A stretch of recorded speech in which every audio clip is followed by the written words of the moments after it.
Thank you doctor Dhanesh. എല്ലാവർക്കും നമസ്കാരം. ഇന്ന് IFPHന്റെ തുടർന്ന് വരുന്ന മലയാളം വെബിനാറിന്റെ 1826 ദിവസമാണ്. ഇന്നത്തെ മലയാളം സെഷനിൽ നമുക്കൊരു ക്ലാസ് എടുക്കുവാനായി എത്തുന്നത് ഡോക്ടർ TG മനോജ് കുമാറാണ്.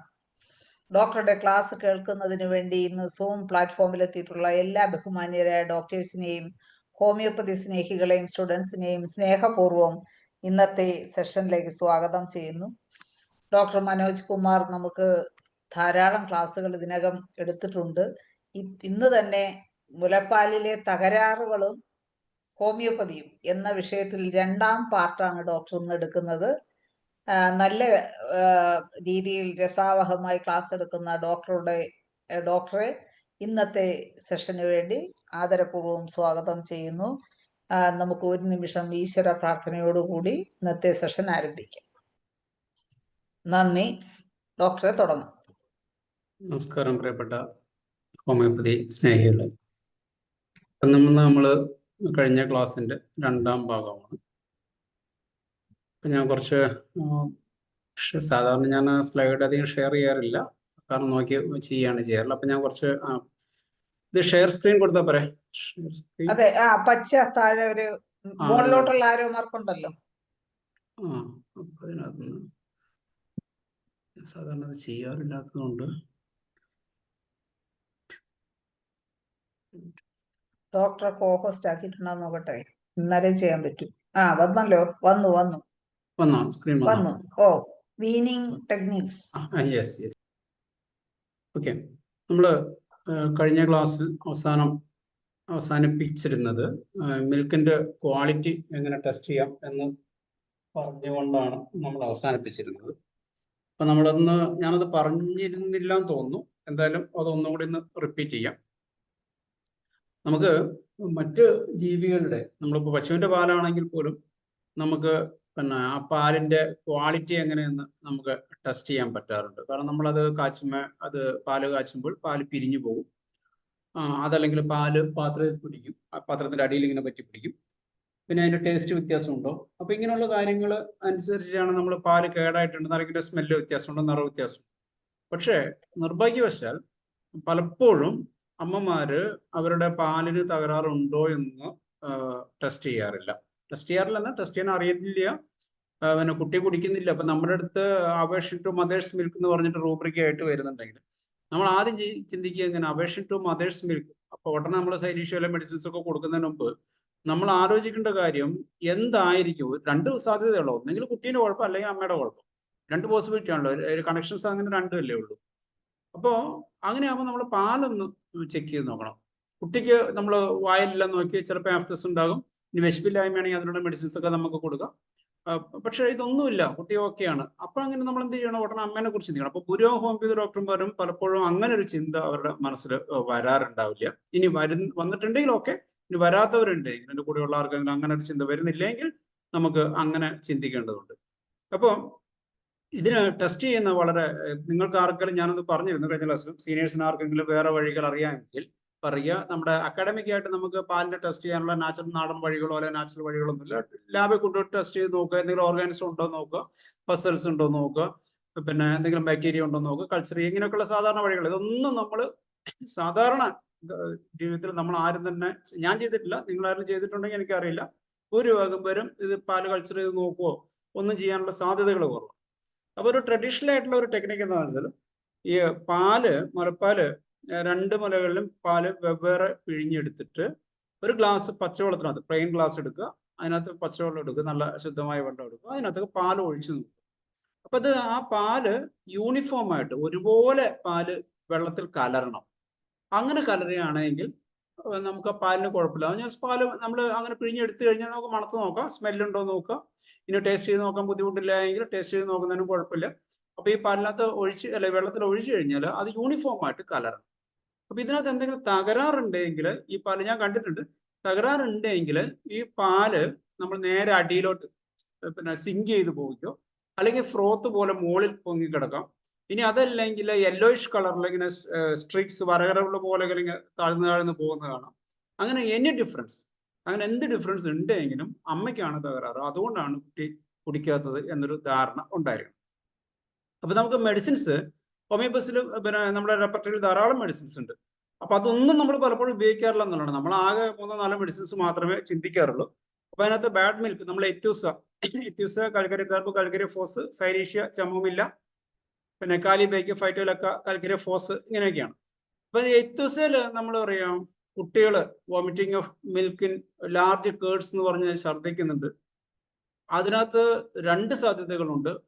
അമ്മയ്ക്ക് തകരാറുണ്ടെങ്കിൽ, അതാണ് നമ്മൾ ആലോചിക്കേണ്ട കാര്യം. നമ്മൾ എത്യൂസ പിന്നെ നമ്മൾ കുട്ടീൻ്റെ ഈ കേടി മിൽക്ക് ഛർദ്ദിക്കുന്നു എന്ന് പറയുമ്പോൾ ചില കേസിനകത്ത് അമ്മയ്ക്കായിരിക്കും തകരാറ്. അമ്മയ്ക്കാണെങ്കിലും എത്യൂസാണ് കൊടുക്കേണ്ടി വരിക, കുട്ടിക്ക് തകരാറൊന്നും ഇല്ലെങ്കിൽ പോലും. അപ്പോൾ അങ്ങനെയുള്ള കേസിനകത്ത് ബാഡ് മിൽക്ക് ആണ്, അതുകൊണ്ട് കുട്ടി ഛർദ്ദിച്ചു കഴിഞ്ഞാൽ കുട്ടിക്കും വേണമെങ്കിൽ കൊടുക്കാം. കാരണം കുട്ടിക്ക് എന്ന് വെച്ചാൽ നമുക്കൊരു ഒരു മോശമായ സാധനം കഴിച്ചിട്ട് കൊച്ചിന് വയറിളക്കം വരുന്നതോ ഛർദ്ദി വരുന്നതോ സത്യം പറഞ്ഞാൽ അതൊരു ഒരു ഇൻഡിസ്പൊസിഷൻ ആണ്. അതിന് മെഡിസിൻ വേണ്ട ആവശ്യമില്ല, അമ്മേനെ കറക്റ്റ് ചെയ്യാണ് വേണ്ടത്. അപ്പോൾ കുട്ടിക്ക് നമ്മൾ പ്രത്യക്ഷത്തിൽ വേറെ കംപ്ലൈന്റ് ഒന്നും തോന്നുന്നില്ലെങ്കിൽ നമ്മൾ ഇത് ടെസ്റ്റ് ചെയ്ത് നോക്കുകയാണ്, പാല് നോക്കുകയാണ് വേണ്ടത്. അപ്പൊ അതിനകത്ത് ഈ ബാഡ് മിൽക്കിനകത്ത് ചമോമില്ല പലപ്പോഴും നമ്മൾ പഠിക്കുന്ന കാലത്തൊന്നും വേണ്ട രീതിയിൽ ശ്രദ്ധിക്കാത്ത, ഇപ്പൊ സീനിയർ ഡോക്ടർമാർ മാത്രമായിരിക്കും ഒരു പക്ഷേ പിന്നെ ചമോമില്ലിനെ കുറിച്ച് കാര്യമായിട്ട് ശ്രദ്ധിച്ചിട്ടുണ്ടാവുള്ളൂ. അപ്പോൾ ചമോമില്ലിന്റെ ബ്രസ്റ്റ്, അതിന്റെ പിന്നെ മിൽക്കിനെ കുറിച്ചിട്ടൊന്ന് വായിക്കുന്നത് നന്നായിരിക്കും. ഞാനത് ഈവൻ പശുക്കളുടെ തന്നെ പാലിന് തകരാറ് വന്നു കഴിഞ്ഞാൽ, ബ്ലഡി മിൽക്ക് ഒക്കെ വരുമ്പോൾ സാധാരണ ഏറ്റവും റുട്ടീൻ മെഡിസിൻസ് നിങ്ങൾക്ക് അറിയായിരിക്കും. ബ്രയോണിയ, ബെലഡോണ, ഫൈറ്റിലക്ക, കോണിയം, ഇതാണ് ഫസ്റ്റ് ആദ്യം വന്നു കഴിഞ്ഞാൽ കൊടുക്കേണ്ടത്. അതിനകത്ത് ഫസ്റ്റ് സ്റ്റേജിനകത്ത് വരുന്നത് ബ്രയോണിയും ബെലഡോണയാണ് ആദ്യത്തെ ഒരാഴ്ച. ആ ഒരാഴ്ച കഴിഞ്ഞ് വാട്ടർ മേ ബി ഇത് അവരെന്ത് ചികിത്സ ചെയ്താലും, അലോപ്പതിയോ ആയുർവേദമോ എന്ത് ചെയ്ത് കഴിഞ്ഞാലും ആ ഫസ്റ്റ് ഘട്ടം കഴിഞ്ഞ് അതിന്റെ ഇൻഫ്ലമേറ്ററി സൈൻസ് ഒക്കെ മാറി, ചൂട് ചോമ്പൊക്കെ മാറിക്കഴിഞ്ഞാൽ, അല്ലെങ്കിൽ നമ്മൾ ലീസ്റ്റ് മോഷൻ അഗ്രവേഷനിലേക്ക് ബ്രയോണിയ, പിന്നെ ടെൻഡർനെസ്സും ഹീറ്റും റെഡ്നെസ്സും അങ്ങനെയൊക്കെ തോന്നുകയാണെങ്കിൽ ബെലഡോണ. ഈ ഘട്ടം കഴിഞ്ഞു കഴിഞ്ഞാൽ അടുത്തതാണ് ഈ കൊണിയത്തിന്റെ ഫൈറ്റിലൊക്കെ ഘട്ടത്തിലോട്ട് വരിക, ഈ കല്ലിപ്പോട് കൂട്ടിയിട്ടുള്ള ഘട്ടത്തിലും വരിക. ഇതും കഴിഞ്ഞെന്ന് വിചാരിക്കുക. ചില കേസിനകത്ത് ഈ 2ാം ഘട്ടവും കഴിഞ്ഞിട്ടായിരിക്കും നമ്മുടെ അടുത്ത് എത്തുക. എന്ന് വെച്ചാൽ കല്ലിപ്പൊക്കെ തുടങ്ങിയിട്ട് 2 ആഴ്ചയായി 3 ആഴ്ചയായി എന്നൊക്കെ പറഞ്ഞിട്ട് വരും. അങ്ങനെയൊക്കെയുള്ള കണ്ടീഷൻസ് വരുമ്പോഴാണ് നമുക്ക് മറ്റു മെഡിസിൻസിനെ കുറിച്ചിട്ടൊക്കെ നമ്മൾ ചിന്തിക്കേണ്ടി വരിക. ഈ കാലിബേക്ക്, ഫൈറ്റിലൊക്കെ, പിന്നെ ഈ കാൽക്കരിയോഫോസ്, സൈലീഷ്യ നിങ്ങൾക്ക് അറിയാമല്ലോ. ഏത് ഇൻഫ്ലമേഷൻ ഉണ്ടെങ്കിലും നമുക്ക് പഴുപ്പ് ഉള്ളിൽ വന്നിട്ടുണ്ടാകും. ആ പഴുപ്പ് ചിലപ്പോൾ പുറത്ത് കളയേണ്ടി വരും. അപ്പൊ അങ്ങനെ ഉണ്ടെങ്കിൽ നമുക്ക് സൈലീഷ്യ ഒക്കെ സഹായിക്കും, ഈവൻ ഹെപ്പാസൾഫസ് സഹായിക്കും. അപ്പൊ ഇത് ബാഡ് മിൽക്ക് എന്ന് പറഞ്ഞ ഇത്രയും മെഡിസിൻസ് ആണ് പ്രധാനമായിട്ട് വരിക. ചീസി, പാല് കേടായിട്ട് ചീസ് പോലെ വരികയാണെങ്കിൽ അതിനകത്ത് ബൊറാക്സ്, ചമോമില്ല, ഫൈറ്റിലക്ക വരും. പാലിന് കയ്പാണെങ്കിൽ ബിറ്റർ, അതിപ്പോൾ ടേസ്റ്റ് ചെയ്ത് നോക്കിയാലും അറിയുള്ളൂ. കൊച്ചിന് കയ്പാണെന്ന് പറയാനുള്ള പ്രായമാകുമ്പോഴേക്കും നമ്മൾ മുളകൊടി നിർത്തിയിട്ടുണ്ടാവുമല്ലോ. അപ്പൊ അതുകൊണ്ട് കുഞ്ഞിന് ചിലപ്പോൾ കയ്പാണെന്ന് പറയാനുള്ള ശേഷി ഉണ്ടാവില്ല. അപ്പൊ അങ്ങനെ വരുമ്പോഴാണ് ഇതിന് ടേസ്റ്റ് വ്യത്യാസം ഉണ്ടോ എന്ന് നമ്മൾ അറിയേണ്ടത്. അങ്ങനെയുള്ള കണ്ടീഷനകത്ത് റിയം, കാൽക്കരിയോഫോസ്, ഫോസ്ഫറസ്, സാംബുക്കസ്, സൾഫർ. ഇനി അടുത്ത ബ്ലഡിയാണ് നമ്മൾ കൂടുതലായിട്ട് കാണാറുള്ള മറ്റൊരു കണ്ടീഷനായിട്ട് നമുക്ക് കാണുക, പെട്ടെന്ന് നമ്മൾ ശ്രദ്ധിക്കുക. അങ്ങനെയാണ് അത്. പിന്നെ ചമോമില്ല നമ്പർ 1 മെഡിസിൻ, പെട്ടെന്ന് ഉള്ള ഒരു മെഡിസിൻ ചമോമില്ല. മെർക്സോൾ നമുക്ക് എല്ലാവർക്കും അറിയാം, ഇൻഫ്ലമേഷൻ കൊണ്ട് ബ്ലഡ് വരും. Lycopodium, phytolacca, sepia, sulphur. പിന്നെ ആഫ്റ്റർ ഇഞ്ചുറീസ്, കണ്ടീഷൻസ്, നമ്മൾ കണ്ടീഷൻ ഓഫ് ദ സോഫ്റ്റ് പാർട്ടാണെങ്കിൽ നമ്മൾ കോണിയം നമ്മൾ കൊടുക്കാറുണ്ട്. ആർണിക്ക് എന്ത് തരം ഇഞ്ചുറീസ് വരുവാണെങ്കിലും അതിനുശേഷം ബ്ലഡി മിൽക്ക് വരികയാണെങ്കിൽ നമുക്ക് ആർണിക്കനെ കുറിച്ചും ഈ കുണിയത്തെ കുറിച്ച് ചിന്തിക്കാം. പിന്നെ ടിഞ്ചറായിട്ട് നമ്മൾ ഉപയോഗിക്കുക ഹമാമിലിസ് ടിഞ്ചറാണ് കോമൺ ആയിട്ട് ഉപയോഗിക്കുക. പശുവിനൊക്കെയാണ് നമ്മൾ 10 തുള്ളി 15 തുള്ളി 2 നേരം വെച്ചിട്ടാണ് കൊടുക്കുക. പിന്നെ റയർ ആയിട്ടുള്ള ചില കണ്ടീഷൻ ഞാൻ പറഞ്ഞില്ല, ഈ വെള്ളത്തിൽ ഒഴിച്ച് നോക്കുമ്പോഴാണ് ഈ ബ്ലൂ മിൽക്ക് ഒക്കെ കാണാൻ പറ്റുക. ബ്ലൂ മിൽക്ക് എന്ന് പറഞ്ഞാൽ അത് ഇതുപോലെ ബാക്ടീരിയ വന്നു കഴിഞ്ഞാലാണ്. കാൽക്കരിയോകാർബും ലാക്കസിസും ആണ്. നമ്മൾ ഓർക്കാൻ എളുപ്പ വഴി, പലപ്പോഴും നമ്മൾ മെമ്മറി ടെക്നിക്സ് ഒന്നും പഠിക്കണമല്ലോ. ലാക്കസിസ് പാമ്പിനെ ഒരു നീലന്റെ പ്രത്യേകമായിട്ടാണ്, പാമ്പിന്റെ വിഷത്തിന് നീല, അല്ല പാമ്പ് കടിച്ചു കഴിഞ്ഞാൽ നീലകണ്ഠം എന്നൊക്കെ ഉള്ള രീതിയിൽ നമ്മൾ ഓർത്തു കഴിഞ്ഞാൽ വിഷമുള്ള മരുന്നുകളിൽ ഒന്നാണ് ബ്ലൂ വരുമ്പോൾ നമ്മൾ ലാക്കസിസ്. നമ്മുടെ വെരിക്കോസ് വെയിൻ ഒക്കെ വന്നു കഴിഞ്ഞാൽ വിത്ത് ബ്ലൂ കളറാണ്, നമ്മൾ ലാക്കസിസ് എന്നുള്ള രീതിയിൽ പെട്ടെന്ന് നമുക്ക് മെമ്മറിയിൽ ഓർത്തു വയ്ക്കാൻ പറ്റും. ഇതിനകത്ത് മിൽക്കിനകത്ത് പ്രധാനമായ കണ്ടന്റ് കാൽഷ്യം കാർബണേറ്റും ഒക്കെ ആയതുകൊണ്ട് തന്നെ കാൽക്കരിയോകാർബും കാൽക്കരിയോഫോസും ഒക്കെ എപ്പോഴും മരുന്നായിരിക്കും എന്നുള്ള കാര്യം ഒന്ന് ഓർക്കുക. ഇനി ഈ പാലിന്റെ ക്വാളിറ്റിയും ക്വാണ്ടിറ്റിയും കൂടാൻ പറ്റിയ ടിഞ്ചറുകളിൽ 3-4 ടിഞ്ചറുകളുണ്ട്. അതിലേറ്റവും നല്ല ടിഞ്ചർ എന്ന് വെച്ചാൽ പെട്ടെന്ന് നമുക്ക് ഈ അൽഫാൽഫയാണ്. അൽഫാൽഫ നമുക്ക് ടോണിക് രൂപത്തിലും കൊടുക്കാം, ടിഞ്ചറായിട്ടും കൊടുക്കാം. അത് 10-15. അത് പിന്നെ എൻ്റെ ഒരു കണക്ക് എന്ന് പറഞ്ഞു കഴിഞ്ഞാൽ നമ്മൾ ഹോമിയോപ്പതിയിൽ പലപ്പോഴും പഠിപ്പിക്കാത്ത ഒരു കാര്യമുണ്ട്. നമ്മളൊരു ടിഞ്ചർ എത്ര അളവിൽ കൊടുക്കണം, കാരണം ഫിസിയോളജിക്കൽ ആക്ഷൻ കിട്ടണമെങ്കിൽ എത്ര അളവിൽ കൊടുക്കണം എന്നുള്ളതിനെ കുറിച്ച് ഒരു ധാരണ ഉണ്ടാവണം. അപ്പൊ നമ്മൾ ഇപ്പൊ പിന്നെ എൻ്റെ ഒരു അളവിൽ ഞാൻ പറയുകയാണെന്ന് വെച്ചാൽ നമ്മുടെ ഏകദേശം 20 കിലോ വെയിറ്റ് ഉണ്ടെങ്കിൽ 20 കിലോ ശരീരഭാരം, ശരിക്കും അങ്ങനെയല്ലേ അലോപ്പതിയിൽ എങ്ങനെയാണ് മെഡിസിൻസിന്റെ ഡോസ് നിർണ്ണയിക്കുക, depending upon the weight of the patient. അപ്പൊ നമ്മുടെ ശരീരത്തിനകത്ത് ഒരു 100 കിലോ ഉള്ളവന് നമ്മളിപ്പോ ടിഞ്ചറുകൾ വളരെ ടിഞ്ചറാണ് ഇവിടെ ഉപയോഗിക്കേണ്ടി വരിക. അവന് 5 തുള്ളി വെച്ചിട്ട് കൊടുത്തു കഴിഞ്ഞാൽ അവന്റെ ശരീരത്തിന് ഒരു ഭാഗത്തും എത്തിയിട്ടുണ്ടാവില്ല. അതിപ്പോ പിന്നെ മെഡിസിൻ അവിടെ നമ്മുടെ എന്താണ് പൊട്ടൻസി രൂപത്തിൽ അവന്റെ ശരീരത്തിൽ എത്തുള്ളൂ, കാരണം 5 തുള്ളി അവിടെ ചെന്ന് കഴിഞ്ഞാൽ. അപ്പൊ അവന്റെ ശരീരത്തിൽ ഫിസിയോളജിക്കൽ ആക്ഷൻ ഉണ്ടാക്കുകയാണെങ്കിൽ നമ്മൾ വേണ്ടത് അതിന് ഏകദേശം ഒരു കണക്ക് എന്ന് വെച്ച് കഴിഞ്ഞാൽ 5 ഡ്രോപ്സ് ഫോർ 20 കിലോ വെയിറ്റ് എന്ന രീതിയിൽ നമ്മൾ കണക്കാക്കി കഴിഞ്ഞാൽ നമുക്ക് ഈ രീതിയിൽ ആക്ഷൻ കിട്ടും. അപ്പൊ ഒരു 100 കിലോ ഉള്ളവന് നമ്മൾ ഇത് പറഞ്ഞാല് ഈ 5 തുള്ളി ഒന്നും പോരാ, 10-25 തുള്ളി ചെന്ന് കഴിഞ്ഞാൽ അവന് ഏതെങ്കിലും ഒരു ഫിസിയോളജിക്കൽ ആക്ഷൻ കിട്ടുള്ളൂ. ഈ same is applicable to the biochemics. Biochemic കൊടുക്കുമ്പോഴും നമ്മൾ 2 ഗുളിക കൊടുത്തു, അത് 1 ഗ്രെയിൻ ആണെങ്കിലും 2 ഗ്രെയിൻ ആണെങ്കിലും പിന്നെ കൊടുക്കുന്നത് 2 ഗുളിക കൊടുത്തിട്ട് നിൽക്കുന്ന ആൾക്കാരുണ്ട്. പക്ഷെ അവിടെ കിട്ടുന്നത് ഈ ഒരു ബയോകെമിക്കൽ ആക്ഷൻ ആണ്, ഒരു ന്യൂട്രിയന്റ് ആക്ഷൻ ആണ് നിങ്ങൾക്ക് വേണ്ടതെങ്കിൽ ആ ഗുളികകളുടെ എണ്ണം കൂട്ടേണ്ടത് ആവശ്യമായിരിക്കും. അപ്പൊ ഇതിനകത്ത് ഈ അൽഫാൽഫ ടിഞ്ചർ ഞാൻ കൊടുക്കുന്നത് 15 തുള്ളി വെച്ചിട്ട് 3 നേരമാണ് പിന്നെ കൊടുക്കാറുള്ളത്. അതിന് ക്വാണ്ടിറ്റിയും ക്വാളിറ്റി ഇൻക്രീസ് ചെയ്യും. പശുവിനായാലും 15 തുള്ളി മതി. നമ്മൾ ഏകദേശം 30 പിന്നെ ml ടിഞ്ചർ കൊടുത്തു കഴിഞ്ഞാൽ അതിന് പശുവിന് കൊടുക്കുന്നത് പിന്നെ ഇതിന് പോസിബിൾ ആയിട്ടുള്ള 3-4 ടിഞ്ചേഴ്സ് മിക്സ് ചെയ്തിട്ടാണ് കൊടുക്കാറുള്ളത്. അത് ഞാൻ മുമ്പ് പറഞ്ഞിരുന്ന മരുന്നിന്റെ പേര്, എന്നാൽ പിന്നെ ഞാൻ ഒരിക്കൽ കൂടി പറയാം. അൽഫാൽഫ, അർട്ടിക്ക യൂറൻസ്, റെസിനസ് കമ്മ്യൂണിസ്, പിന്നെ ചിലപ്പോൾ ഗലേഗ. അപ്പൊ ഇത് മൂന്നും ഈ ആദ്യം പറഞ്ഞ 3 എന്തായാലും ഉണ്ടാവും. അവ മിക്സ് ചെയ്തിട്ട് 15 തുള്ളി വെച്ചിട്ട് 3 നേരം. അപ്പൊ നമ്മളൊരു 30 ml കൊടുത്തു കഴിഞ്ഞാൽ 30 ദിവസത്തിന് 10 ദിവസത്തിന് കൊടുക്കാനുണ്ടാവും. ആ 10 ദിവസം കൊണ്ട് നമുക്ക് ഗ്യാരണ്ടി ആയിട്ട് നമുക്ക് പറയാൻ പറ്റും. നമ്മൾ ചില കേസിനകത്ത് പറയില്ലേ, ഹോമിയോപ്പതി നമ്മൾ മെഡിസിൻ കൊടുക്കുമ്പോൾ നമുക്ക് അഷ്യൂർ ചെയ്യാൻ പറ്റും, നമ്മൾ പൈസ മേടിച്ചിട്ടില്ല ചികിത്സിക്കുന്നത്. അപ്പൊ നമുക്ക് അഷ്യൂർ ചെയ്യാൻ പറ്റണം ഇതുകൊണ്ട് പിന്നെ ഇംപ്രൂവ് ചെയ്യുന്നു, ഉറപ്പാണ് നമുക്ക് പാലിന്റെ അളവ് കൂട്ടാൻ പറ്റും. ഇത് ഒരു കേസ് ഞാൻ പറഞ്ഞത് ചമോമില്ല ഒരു കേസ്, പിന്നെ മിൽക്ക് പേഷ്യന്റ് ആദ്യത്തെ കേസിൽ വന്നതാണ് ഇങ്ങനെ സൈഡിൽ കാണിക്കുന്നത്. നമ്മുടെ വന്ന ശരിക്കും ഫസ്റ്റ് സ്റ്റേജ് ഇതിലും ബ്ലഡി ആയിരുന്നു എന്ന് പറഞ്ഞു. പക്ഷെ അവര് കൊണ്ടുവന്നപ്പോൾ പാലിന് ഒരു ബ്ലഡിഷ് കളറാണ്. ഈ പാല് കുടിച്ചിട്ട് പിന്നെ കുഞ്ഞിന് ഛർദി വന്ന് വയറിളക്കം വന്ന് പറഞ്ഞാൽ എന്ത് അർത്ഥ വ്യത്യാസം ഉണ്ടാവുക? നോക്ക്, അപ്പുറത്തെ പാല് ഒരു 3 ദിവസം നമ്മുടെ ചമമില്ല കൊടുത്തുള്ളൂ. ആ 3 ദിവസം കൊണ്ട് വന്നു. അത് ആ സെൻസിറ്റിവിറ്റിയും അമ്മയുടെ ചില സ്വഭാവ വിശേഷതകളെല്ലാം കണക്കാക്കിയിട്ടാണ് ഞാൻ ചമമില്ല കൊടുത്തത്.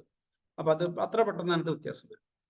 ഇനി സാധാരണ രീതിയിൽ ബ്രസ്റ്റ് മിൽക്ക് എത്രത്തോളം പേഷ്യന്റ് നമ്മുടെ അടുത്ത് വരുമ്പോൾ ഞാൻ എപ്പോഴും നമ്മുടെ ഡോക്ടർമാരുടെ ഒരു ഫെയിലിയേഴ്സ് എന്ന് പറഞ്ഞാൽ, മിക്ക ഹോമിയോപ്പതി ഡോക്ടേഴ്സിന് ഒരു പ്രശ്നം എന്ന് വെച്ചാൽ അവർക്ക് ഹോമിയോപ്പതി അല്ലാതെ വേറെ ഒന്നും അറിയില്ല. മെഡിസിൻ പറഞ്ഞുതരാം സാറേ, അതിനപ്പുറം ഇല്ല ഇപ്പുറം ഇല്ല. അപ്പൊ ഒരു പേഷ്യന്റ് നമ്മളെ വിളിക്കുകയാണ്, നമുക്കിപ്പോൾ മരുന്നിന്റെ പേര് പറഞ്ഞാൽ അവർക്ക് ചിലപ്പോൾ കിട്ടുമല്ലോ. കാരണം ഒരു നാട്ടിൽ പ്രത്യേകിച്ച് പിന്നെ ഗ്രാമപ്രദേശങ്ങളിലൊക്കെയാണ് ഹോമിയോപ്പതി ഫാർമസികൾ അത്ര അവൈലബിൾ ആയിരിക്കില്ല. അപ്പൊ നമുക്ക് ഒരു ചെറിയ ചെറിയ നാടൻ വഴികളൊക്കെ അറിഞ്ഞിരിക്കണം. ഈ ഹോം റെമഡീസ്, ഉപദ്രവം ഇല്ലാത്ത മരുന്നുകൾ, അതിനുള്ള ഹോമിയോപ്പതി മെഡിസിൻസ് ഉണ്ടാക്കാനുള്ള ടെക്നിക്സ്, കുഞ്ഞു കുഞ്ഞു സാധനങ്ങൾ ഉണ്ടാക്കാനുള്ള ടെക്നിക്സ്, ഇതൊക്കെ അറിഞ്ഞിരിക്കണം. ഒരു ഉദാഹരണം ഞാൻ പറയും, ഇതുമായിട്ട് ബന്ധപ്പെട്ടതല്ല. ഇപ്പോ ഒരു വയലന്റ് ആയിട്ട് ഒരു സ്നീസിങ് വന്നു, പേഷ്യന്റ് വിളിക്കുക, സാറേ, അല്ലെങ്കിൽ എന്താ കാര്യം അറിയാം, രാത്രി 11 മണിക്ക് വിളിച്ചിട്ട് തുമ്മല സാറേ, ഒരു രക്ഷയില്ല എന്ന് പറഞ്ഞാൽ ഇവരോട് വരാൻ പറഞ്ഞാൽ ഇവർ വരുമല്ലോ എന്ന് കാത്ത് നമ്മൾ ഇരിക്കുകയും വേണം. ഇവർ ചിലപ്പോൾ വരും, നമ്മുടെ ഉറക്കം പോവുകയും ചെയ്യും. അപ്പൊ ഏറ്റവും നല്ലൊരു വഴി, നമുക്ക് അലിയസേപ്പ പിന്നെ ടിഞ്ചർ ഉണ്ടാക്കാൻ പറ്റുമോ എന്ന് ആലോചിച്ചാൽ മതിയല്ലോ. നമ്മൾ ഒരു ഉള്ളി ചതച്ചിട്ടിട്ട് 1 ലിറ്റർ വെള്ളത്തിനകത്ത് വെള്ളം എടുക്കാൻ പറയാം. അതിനകത്ത് ഒരു ഉള്ളി എടുത്തിട്ട് ചതച്ചിട്ട് അതിന്റെ ഉള്ളിൽ ഇടാൻ പറയാം. എന്നിട്ട് കുലുക്കിയിട്ട് ഓരോ തവണ കുടിക്കുമ്പോൾ ഇത് സിപ്പി ചെയ്ത് കുടിക്കാൻ പറയാം. അപ്പൊ എന്താണെന്ന് വെച്ചാൽ ഈ 1x-ഓ 2x-ഓ ഇനി ഒന്നും ആയിട്ടില്ലെങ്കിൽ ടിഞ്ചർ ഫോമിലായിട്ടുള്ള റിസൾട്ട് കിട്ടും. അലിയസേപ്പന്റെ ആ റിസൾട്ട് അലിയസേപ്പന്റെ പോലെ ഉണ്ടെങ്കിൽ, ഇവൻ നമുക്കറിയാം അലിയസേപ്പന്റെ ആൾസാപ്പിന്റെ സിംറ്റംസ് ഉണ്ടെങ്കിൽ അലിയസേപ്പന്റെ തൽക്കാലത്തിന് കുറച്ച് നിർത്താം. പിറ്റേ ദിവസം നമുക്ക് നമ്മുടെ OP ടൈമിൽ ഇവർ വരുന്നത് വരെ നമുക്ക് വേണമെങ്കിൽ ഒരു പിടിച്ചു നിർത്താം. അപ്പൊ പിന്നെ ചില മെഡിസിൻസ്, എനിക്കൊരു വേറൊരു കേസ്, നമ്മള് ഒരിക്കലൊരു പയ്യന്നൂർ എന്ന് പറഞ്ഞ സ്ഥലത്ത്, എൻ്റെ നാട്ടിൽ നിന്ന് ഒരു 100 കിലോമീറ്റർ ദൂരമുണ്ട്. അവിടുന്ന് ഒരു പേഷ്യന്റ് വിളിച്ചിട്ട് പറഞ്ഞു, സാർ ദേഹം ആകെ ചൊറിയുന്നു, ഭയങ്കര ശ്വാസം മുട്ടൽ വരുന്നു. ഞാൻ ഇവിടുന്ന് പഠിച്ചുകൊണ്ടിരിക്കുന്ന സമയത്താണ് വന്നത് എന്ന് പറഞ്ഞു. ഇത് 2nd ഫ്ലോറിൽ നിന്ന് പഠിച്ചുകൊണ്ടിരിക്കുന്നത്. അപ്പൊ ഞാൻ ചോദിച്ചു, അതിനുമുമ്പ് ഒരു കുഴപ്പമുണ്ടായില്ല, ഒന്നും ഉണ്ടായിരുന്നില്ല. അപ്പൊ ഞാൻ എന്തെങ്കിലും ചുറ്റുവട്ടത്ത് അങ്ങനെ സ്മെല്ല് ഉണ്ടാകാവുന്ന അല്ലെങ്കിൽ അങ്ങനെ എന്തെങ്കിലും സാധനങ്ങൾ ഉണ്ടോ എന്ന് ചോദിച്ചു. അപ്പൊ അവര് പറഞ്ഞിരുന്ന ഒരു കാര്യമാണ്, അവിടെ അക്കേഷ്യ പൂത്തിട്ടുണ്ട് സാർ. ആ കുട്ടി പഠിക്കുന്നതിന് ചുറ്റുമുണ്ട് ഇരിക്കുന്ന റെക്കോർഡ് എഴുതിക്കൊണ്ടിരിക്കുന്ന ഇതിന്റെ പുറത്തേക്ക് അക്കേഷ്യന്റെ പൂക്കൾ വന്ന് വീഴുന്നുണ്ട് എന്ന് പറഞ്ഞു. അപ്പൊ ഞാൻ ഇടയ്ക്ക് എടുത്ത് മണത്ത് നോക്കി, പിന്നെ മണം ഉണ്ടോ എന്ന് അറിയാൻ വേണ്ടിയിട്ട് മണത്ത് നോക്കി എന്നൊക്കെ പറഞ്ഞു. ഇപ്പൊ പെട്ടെന്ന് ഞാൻ ചിന്തിച്ചത് ഈ അക്കേഷ്യനെ കുറിച്ച്. ഞാൻ ചെയ്തത് അത് തന്നെ. ഞാൻ പറഞ്ഞില്ലേ, ഈ ഹോമിയോപ്പതിന്റെ മാർവലസ് കാര്യങ്ങളെ കുറിച്ച് അറിയാവുന്ന നിങ്ങൾക്ക് ഇത് ജീവിതത്തിൽ പലയിടത്തും ഉപകാരപ്പെടുന്നതാണ്. ഒരു അക്കേഷ്യന്റെ പൂ എടുത്തിട്ട് 1 ലിറ്റർ വെള്ളത്തിലിട്ടിട്ട് ജസ്റ്റ് കുലുക്കിക്കൊണ്ടിരിക്കാൻ പറഞ്ഞു. നമ്മൾ പറഞ്ഞാൽ അത് കൈ കുഴയുന്നത് വരെ പലതവണ കുലുക്കുക. എന്നിട്ട് ആ വെള്ളം സിപ്പി ചെയ്ത് കുടിക്കാം. അത്ഭുതം എന്ന് പറയട്ടെ, വേണമെങ്കിൽ ഞാൻ വേണമെങ്കിൽ ആ പേഷ്യന്റിനെ വേണം, നിങ്ങൾക്ക് ആവശ്യമുണ്ടെങ്കിൽ ഞാൻ വേണമെങ്കിൽ ആ പേഷ്യന്റിനെ നമ്മൾ പറഞ്ഞാൽ എന്താ പറയാ, അവരെ വന്നിട്ട് നമുക്ക് മുൻനിർത്തി അവരെ കൊണ്ട് വേണമെങ്കിൽ പറയിപ്പിക്കാം. ആ പേഷ്യന്റിന് അതിന് ശേഷം ഇതുവരെ അപ്പോൾ കുറഞ്ഞതാണ്. അതിനുശേഷം അവർക്ക് അക്കേഷ്യ എന്നുള്ള ഒരു സാധനമേ അവർക്ക് പ്രശ്നം ഉണ്ടായിട്ടില്ല. അവർ നാട്ടിൽ പോകുമ്പോഴും വീട്ടിൽ പോകുമ്പോഴും ഒരു പ്രശ്നമില്ല. അപ്പൊ ഞാൻ പറയുന്നത് വെച്ചാൽ ചില സമയത്ത് ഇങ്ങനെയുള്ള ശരി പ്യൂർ ഹോമിയോപ്പതിക് വേയിലുള്ള കുറെ വാട്ട് ഈസ് ഹോമിയോപ്പതി എന്നുള്ളത് ആ സിമിലിയോസ് ക്യുറൻഡർ എന്നുള്ള ആ ഒരു ബോധം നമ്മുടെ അടുത്ത് ഉണ്ടായിരിക്കണം. ഈ സിമിലിയ പ്രിൻസിപ്പിൾ ആണ് അവിടെ വിജയിക്കുന്നത്. ഇപ്പൊ ചൂടുവെള്ളം കൊണ്ട് മുകളിൽ നിന്ന് കഴിഞ്ഞാൽ ഉടനെ പച്ചവെള്ളം കൊടുക്കാൻ ഐസ് എടുക്കാനാണ് അലോപ്പതി രീതി, അല്ല ഐസോപ്പതി ആന്റിപ്പതി എന്നൊക്കെ പറയുന്ന രീതിയിൽ, അല്ല ആന്റിപ്പതിന്റെ രീതിയിൽ ഇതാണ്, ഐസോപ്പതിന്റെ രീതിയില്ല. അപ്പൊ നമ്മുടെ ഹോമിയോപ്പതി എന്താണ് പറഞ്ഞിരിക്കുന്നത്? സിമിലർ ആയിട്ടുള്ള തിങ് കൊണ്ട് വാഷ് ചെയ്യുമോ, നിങ്ങൾ ചൂടുവെള്ളം കൊണ്ട്, നല്ല ചൂടുവെള്ളം കൊണ്ടാണ് പൊള്ളിയെങ്കിൽ ഇളം ചൂടുള്ള വെള്ളം കൊണ്ട് വാഷ് ചെയ്യുമോ, കുറയും, യാതൊരു സംശയം ഇവിടെ. എന്നാലേ ഹോമിയോപ്പതി ശരിയാവൂ. അലോപ്പതി ഇന്നും പറയുന്ന പച്ചവെള്ളം കൊണ്ട് കണക്കൂ, മറ്റേ എന്താണ് ടാപ്പ് വാട്ടർ കൊണ്ട് കഴുകും. ആദ്യം അവർ ഐസായിരുന്നു. ഐസ് ഉപയോഗിച്ചുമ്പോൾ സെക്കൻഡറി ആക്ഷൻ കൊണ്ട് വലിയ കോംപ്ലിക്കേഷൻസ് ഒക്കെ വരികയുള്ളൂ. ഇപ്പൊ പിന്നെ അവര് തണുത്ത വെള്ളം കൊണ്ട് വാഷ് ചെയ്യുന്ന പറഞ്ഞു. ഒന്നും വേണ്ട, ചൂടുവെള്ളം കൊണ്ട് വാഷ് ചെയ്യൂ. അത് ശരിയാണെങ്കിൽ ഹോമിയോപ്പതി ശരിയാവും, എനിക്ക് 100% ഉറപ്പാണ്. അപ്പൊ ഞാൻ ഇവിടെ പറയുന്നത് വെച്ചാൽ, ഈ സാധാരണ ആൾക്കാർ വരുമ്പോൾ ഈ കുഞ്ഞു കുറച്ച് കാര്യങ്ങൾ പിന്നെ നമ്മള് നിങ്ങൾക്ക് അറിയില്ല, ഇന്റർനെറ്റ് നോക്കിയാണ് കുറച്ച് കാര്യങ്ങൾ പഠിക്കണം. അതുപോലെ തന്നെയാണ് ഇപ്പൊ സ്റ്റോറിങ് ഓഫ് ബ്രസ്റ്റ് മിൽക്ക്. അമ്മ രാവിലെ ഓഫീസിൽ പോകണം, നമുക്ക് ഓഫീസിൽ പോകണമെന്ന് പറയാൻ പറ്റും. ഈ പിന്നെ ഓഫീസിൽ പോകുന്ന അമ്മ പിന്നെ മുല കൊച്ചിന് പിന്നെ പാല് കൊടുക്കുന്ന വൈകുന്നേരം വന്നിട്ട് കൊടുത്തു കഴിഞ്ഞാൽ കൊച്ചു അത്രയും നേരം വിശന്നിരിക്കാൻ പറ്റില്ല. അപ്പൊ അവരെന്ത് ചെയ്യും? ടിൻ ഫുഡ് കൊടുക്കും. ടിൻ ഫുഡ് കൊടുത്തു കഴിഞ്ഞാൽ നമുക്കറിയാം, ടിൻ ഫുഡ് കൊടുത്തു കഴിഞ്ഞാൽ എന്തായാലും കുഞ്ഞിന് തകരാറ് വരും. അതെന്ന് വെച്ചാൽ പിന്നെ പശുവിന്റെ പാലിന്റെ പല ഫോർമുലേഷനാണ് നമുക്ക് കിട്ടുക എന്നുള്ള കാര്യം നമുക്കറിയാം. ഏറ്റവും ലളിതമായിട്ട് എന്തുകൊണ്ടാണ് പശുവും പാല് കൊടുക്കണോ കൊടുക്കണ്ടോ എന്ന് ചോദിച്ചു കഴിഞ്ഞാൽ, പണ്ട് ആയുർവേദത്തിൽ പറയുന്ന ഒരു രീതിയുണ്ട്. പ്രധാനമായിട്ടും അവർ പറയുന്നത് ആട്ടിൻപാല് കുട്ടികൾക്ക് കമ്പാരിറ്റീവ്ലി ടു ദ പിന്നെ കൗസ് മിൽക്ക്, നമ്മുടെ ആട്ടിൻപാലാണ് കമ്പാരിറ്റീവ്ലി നല്ലത് എന്നാണ് പറയാറ്. അത് കിട്ടുന്നില്ല എങ്കിൽ പശുവിന്റെ പാല് കൊടുക്കാന്ന് പറയുന്നു. പക്ഷെ അന്ന് അവർ പറയുന്ന കാര്യമുണ്ട്, ഓടി നടക്കുന്ന പശുവിന്റെ പാല് എന്ന് വെച്ചാൽ നടക്കാനുള്ള ചലനശേഷി ഓടി നടക്കുന്ന, ഇപ്പൊ ഞങ്ങളുടെയൊക്കെ പഴയ കാലത്തെ പശുക്കളൊക്കെ അറിയാമല്ലോ, നിങ്ങൾക്ക് പശു വളർത്തിയുള്ള ആൾക്കാർക്ക് അറിയാം. അന്നൊക്കെ പശു ഓടി കാഞ്ഞ് നടക്കുമായിരുന്നു. ഇന്നിപ്പോ അങ്ങനെയല്ല. പശുവിനെ തൊഴുത്തിൽ നിന്ന് അനക്കാൻ പറ്റില്ല. എസിയും അല്ലെങ്കിൽ ഫാൻ ഇട്ട് കൊടുത്ത് വളർത്തുന്ന പശു, ആ പശുവിന് പഴയ പോലത്തെ പശുക്കളെ പോലെ ഒന്ന് കയ്യാലെ പുറത്ത് താഴോട്ട് കഴിഞ്ഞാൽ 4 കാലും ഒടിഞ്ഞു പോകും. അപ്പൊ അത്രയും ആരോഗ്യം കുറഞ്ഞ പശുക്കളുടെ അകിട് മാത്രമുള്ള ഒരു ജീവിയായിട്ട് നമ്മൾ വളർത്തുന്ന പശുവിന്റെ പാല് കുടിച്ചു കഴിഞ്ഞാൽ ഈ പറയുന്ന യാതൊരു ഗുണവും ഉണ്ടാവും. പിന്നെ എന്തുകൊണ്ട് ഈ പശുവും പാലിനേക്കാൾ ബ്രസ്റ്റ് മിൽക്ക് ആണ്, അല്ല ഈ ആടിന്റെ പാലാണ് നല്ലത് എന്ന് പറയുന്നത്? ഞാൻ മുമ്പ് ഈ ക്ലാസ്സിന് ആദ്യം കഴിഞ്ഞ ഇതിന് പറഞ്ഞിട്ടുണ്ടായിരുന്നു, നമ്മുടെ ശരീരത്തിൽ പാല് ദഹിപ്പിക്കാനുള്ള എൻസൈം ഉണ്ടാകുന്നത് മാക്സിമം 3.5 വയസ്സ് വരെയാണ്. അത് പുസ്തകത്തിൽ നമ്മൾ പഠിച്ചു മറന്ന ഒരു കാര്യമാണ്. പിന്നെ നമ്മൾ പാല് കുടിക്കുന്നു, നമുക്ക് ഇഷ്ടം കൊണ്ട് നമ്മൾ കുടിക്കുന്നു, പക്ഷെ അത് നമുക്ക് ദഹിപ്പിക്കാനുള്ള ശേഷി ഉണ്ടാവില്ല. അത് കഴിക്കുന്നു, അത് വിസർജിച്ചു പോകുന്നു, ആ രീതിയിൽ മാത്രം കരുതിയാൽ മതി. അല്ലാണ്ട് അത് മിൽക്ക് ദഹിക്കുമെന്നൊന്നും ആരും വിചാരിക്കേണ്ട കാര്യമില്ല. അപ്പൊ ആട്ടിന്റെ കുഞ്ഞ് ജനിച്ചു കഴിഞ്ഞാൽ ഏകദേശം തൂക്കം ഒരു മനുഷ്യ കുഞ്ഞിന്റെ തൂക്കമാണ്. ഏകദേശം 2 കിലോ ആ ഒരു സൈസിലാണ് വരിക. അപ്പോ ആ 2 കിലോ വലിപ്പമുള്ള ഒരു കുഞ്ഞിന് കൊടുക്കാവുന്ന ദഹിക്കാവുന്ന പാലായിരിക്കും ഒരു ആടിന്റെ ശരീരത്തിൽ നിന്ന് വരിക. പക്ഷെ ഒരു പശുവിന്റെ കുഞ്ഞ് ജനിക്കുമ്പോൾ 20 കിലോ ഉണ്ട്. അല്ല ഒരു ആടിന്റെ അല്ല ഒരു ഒട്ടകത്തിന്റെ കുഞ്ഞാണെങ്കിൽ അത് അതിലും വലിയ വലിപ്പമുള്ളതായിരിക്കും. ആനന്റെ കുഞ്ഞാണെങ്കിൽ അതിലും വലിയ വലിപ്പമുണ്ടായിരിക്കും. അപ്പൊ ഇവർക്ക് കൊടുക്കാവുന്ന പാല് നമ്മുടെ കുഞ്ഞ് ജനിക്കുമ്പോൾ 2.5 കിലോ ആവറേജ് തൂക്കമുള്ള ഒരു കുഞ്ഞിന് ഒരിക്കലും ദഹിക്കില്ല. അത് മാത്രമല്ല, അത് കഴിച്ചു കഴിഞ്ഞാൽ അമ്മയുടെ ആ അമ്മ, ഇപ്പൊ ആടാണെങ്കിൽ ആടിന്റെ അമ്മ, അല്ലെങ്കിൽ പശുവാണ്, ആ പശുവിന്റെ ശരീരത്തിൽ ഉണ്ടാകുന്ന ഹോർമോൺസും അതിന്റെ ആന്റിബോഡീസ് ഒക്കെ നമ്മുടെ ശരീരത്തിൽ എത്തിയിട്ട് നമുക്ക് പ്രത്യേകിച്ച് ഗുണമൊന്നുമില്ല. അപ്പൊ അതുകൊണ്ട് തന്നെ പരമാവധി ആർട്ടിഫിഷ്യൽ മിൽക്ക് കുട്ടികൾക്ക് കൊടുക്കാതിരിക്കാൻ പറ്റുമോ എന്ന് നോക്കുകയാണ്. അപ്പൊ അങ്ങനെ വരുമ്പോൾ ഈ ബ്രസ്റ്റ് മിൽക്കുകൾ എങ്ങനെ സ്റ്റോർ ചെയ്യാം എന്നുള്ളതാണ്. ഈ മിനിമം കുറച്ച് കാര്യങ്ങൾ നോട്ട് ചെയ്ത് വെക്കുക. സാധാരണ റൂം ടെമ്പറേച്ചറിൽ അമ്മയുടെ മുലപ്പാല് 4 മണിക്കൂർ വരെ ഐഡിയലായിട്ടും, വേണമെങ്കിൽ 6 മണിക്കൂർ വരെ സൂക്ഷിക്കാം. പക്ഷെ 6 മണിക്കൂറൊക്കെ സൂക്ഷിച്ചു കഴിഞ്ഞാൽ അതിന് കേടായിട്ടുണ്ടോ എന്ന് മണത്ത് നോക്കിയിട്ടൊക്കെ വേണം കുഞ്ഞിന് കൊടുക്കാൻ. ഫ്രിഡ്ജിലാണെങ്കിൽ ഇത് 72 മണിക്കൂർ വരെ ഐഡിയലായിട്ട് സൂക്ഷിക്കാം. 8 ദിവസം വരെ വേണമെങ്കിലും സൂക്ഷിക്കാം. ഫ്രീസറിൽ വെച്ചാൽ 6 മാസം വരെ സൂക്ഷിക്കാം. ഡീപ് ഫ്രീസറിലാണെങ്കിൽ 12 മാസം വരെ സൂക്ഷിക്കാം. ഇപ്പൊ ബ്രസ്റ്റ് മിൽക്കും ഇൻക്ലൂഡിങ് കൊളസ്ട്രോൾ അടക്കം മാർക്കറ്റിൽ വിൽക്കാൻ കിട്ടും എന്നുള്ള കാര്യം നിങ്ങൾക്ക് അറിയാമായിരിക്കും. നിങ്ങളിപ്പോ പിന്നെ ആമസോണിൽ നോക്കിയാൽ മതി. പല വിദേശ രാജ്യങ്ങളിലും ആമസോണിലും കിട്ടും, വിദേശ രാജ്യങ്ങളിലും ബ്രസ്റ്റ് മിൽക്കും കിട്ടും, ഈ പിന്നെ കൊളസ്ട്രോളും കിട്ടും. അപ്പൊ ഈ എക്സ്ട്രീംലി ഡിസീസ്ഡ് ആയിട്ടുള്ള എന്ന് വെച്ചാൽ ചില രോഗങ്ങൾ വന്ന് ഇപ്പൊ ക്യാൻസർ പോലുള്ള അസുഖങ്ങളൊക്കെ വന്ന് എക്സ്ട്രീം കണ്ടീഷൻസ് എത്തിക്കഴിഞ്ഞാൽ പ്രായമായ ആൾക്കാർക്ക് വരെ ഈ ബ്രസ്റ്റ് മിൽക്ക് സപ്ലിമെന്റ് കൊടുക്കാത്രേ. കാരണം അതിലും ദഹിക്കാവുന്ന ഒരു സാധനം നമ്മൾ പണ്ടത്തെ നിന്റെ അമ്മയുടെ മുളപ്പാൽ വിളിച്ചാണോ എന്ന് ചോദിക്കുന്നവർ തന്നെയാണ്.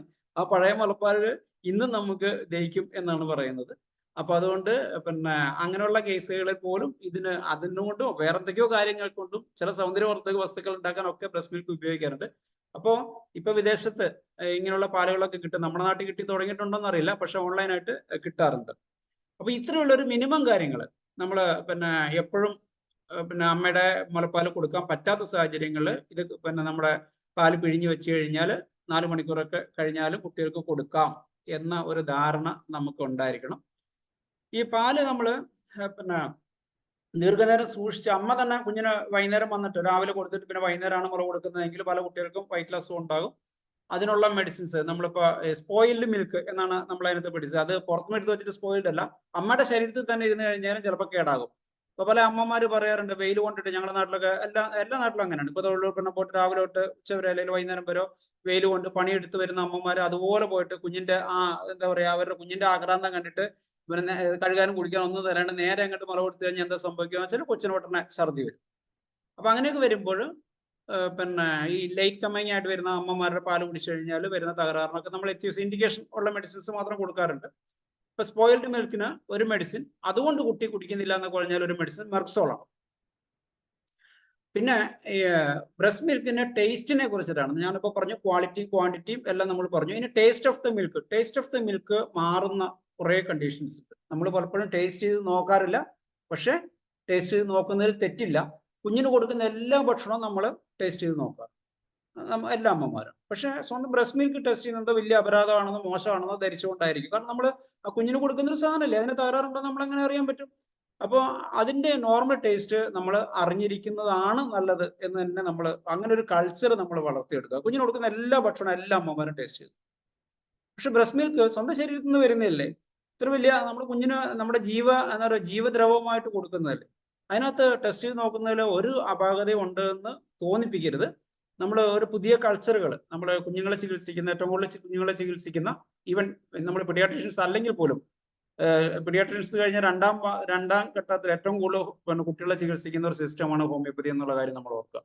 അപ്പൊ ഇതിന് സ്വാഭാവികമായിട്ട് ടേസ്റ്റ് വ്യത്യാസം വരാം. അതിന് ഈസി ആയിട്ടുള്ള കാര്യം ഇത് തന്നെയാണ്. അത് ഒരു മോഡിഫൈഡ് സ്വെറ്റ് ഗ്ലാൻഡ് ആണ്. നമ്മൾ പണ്ട് ഫിസിയോളജി പഠിച്ചതാണ്. സ്വെറ്റ് ഗ്ലാൻഡ് ആണ് വലുതായിട്ട് നമ്മുടെ ഇവല്യൂഷണറി ഘട്ടത്തിനകത്ത് നമ്മുടെ സ്വെറ്റ് ഗ്ലാൻഡ് ആയിരുന്നു. ഇപ്പൊ സ്വെറ്റ് ഗ്ലാൻഡ് ആണ് ഡെവലപ്പ് ചെയ്ത് വെച്ചിട്ട് ബ്രസ്റ്റ് ഇതായിട്ട് മാറുന്നത്. അപ്പൊ അതുകൊണ്ട് തന്നെ ഇതിന് പെട്ടെന്ന് ഈ പാലിന് ഉപ്പുരസം വരാനുള്ള ഒരു ടെൻഡൻസി ഉണ്ടാവും. അപ്പൊ നമ്മള് അതുകൊണ്ട് പലവിധ രുചി വ്യത്യാസങ്ങളും വരാം. ആ രുചി വ്യത്യാസങ്ങളൊക്കെ ഹോമിയോപ്പതിയിൽ അതുപോലെ തന്നെ റെപ്പർട്ടറിയിൽ മെഡിസിൻ ഉണ്ട്. നമ്മൾ പറഞ്ഞ പോലെ ഇത് സാൾട്ടി ആണെന്നും അല്ലെങ്കിൽ പിന്നെ വേറെ എന്തെങ്കിലും രുചി ഉണ്ടോ എന്നൊക്കെയുള്ള കാര്യങ്ങൾ പിന്നെ അസിഡിക് ഉണ്ട്. അസിഡിക് എന്ന് പറഞ്ഞാൽ പുളി ഉണ്ടാവും, സാൾട്ടിനെസ് ഉണ്ടാവും, നേരത്തെ പറഞ്ഞാൽ കയ്പുണ്ടാവും. ഇതൊക്കെ ആരും ടേസ്റ്റ് ചെയ്ത് നോക്കിയാലേ നമുക്ക് മരുന്ന് പ്രിസ്ക്രൈബ് ചെയ്യാൻ പറ്റുള്ളൂ. അപ്പൊ അതുകൊണ്ട് ഇതിന് ടേസ്റ്റ് ചെയ്ത് നോക്കിയാൽ മാത്രമേ ഇത് അറിയാൻ പറ്റുള്ളൂ എന്നുള്ള കാര്യം ഓർക്കുക.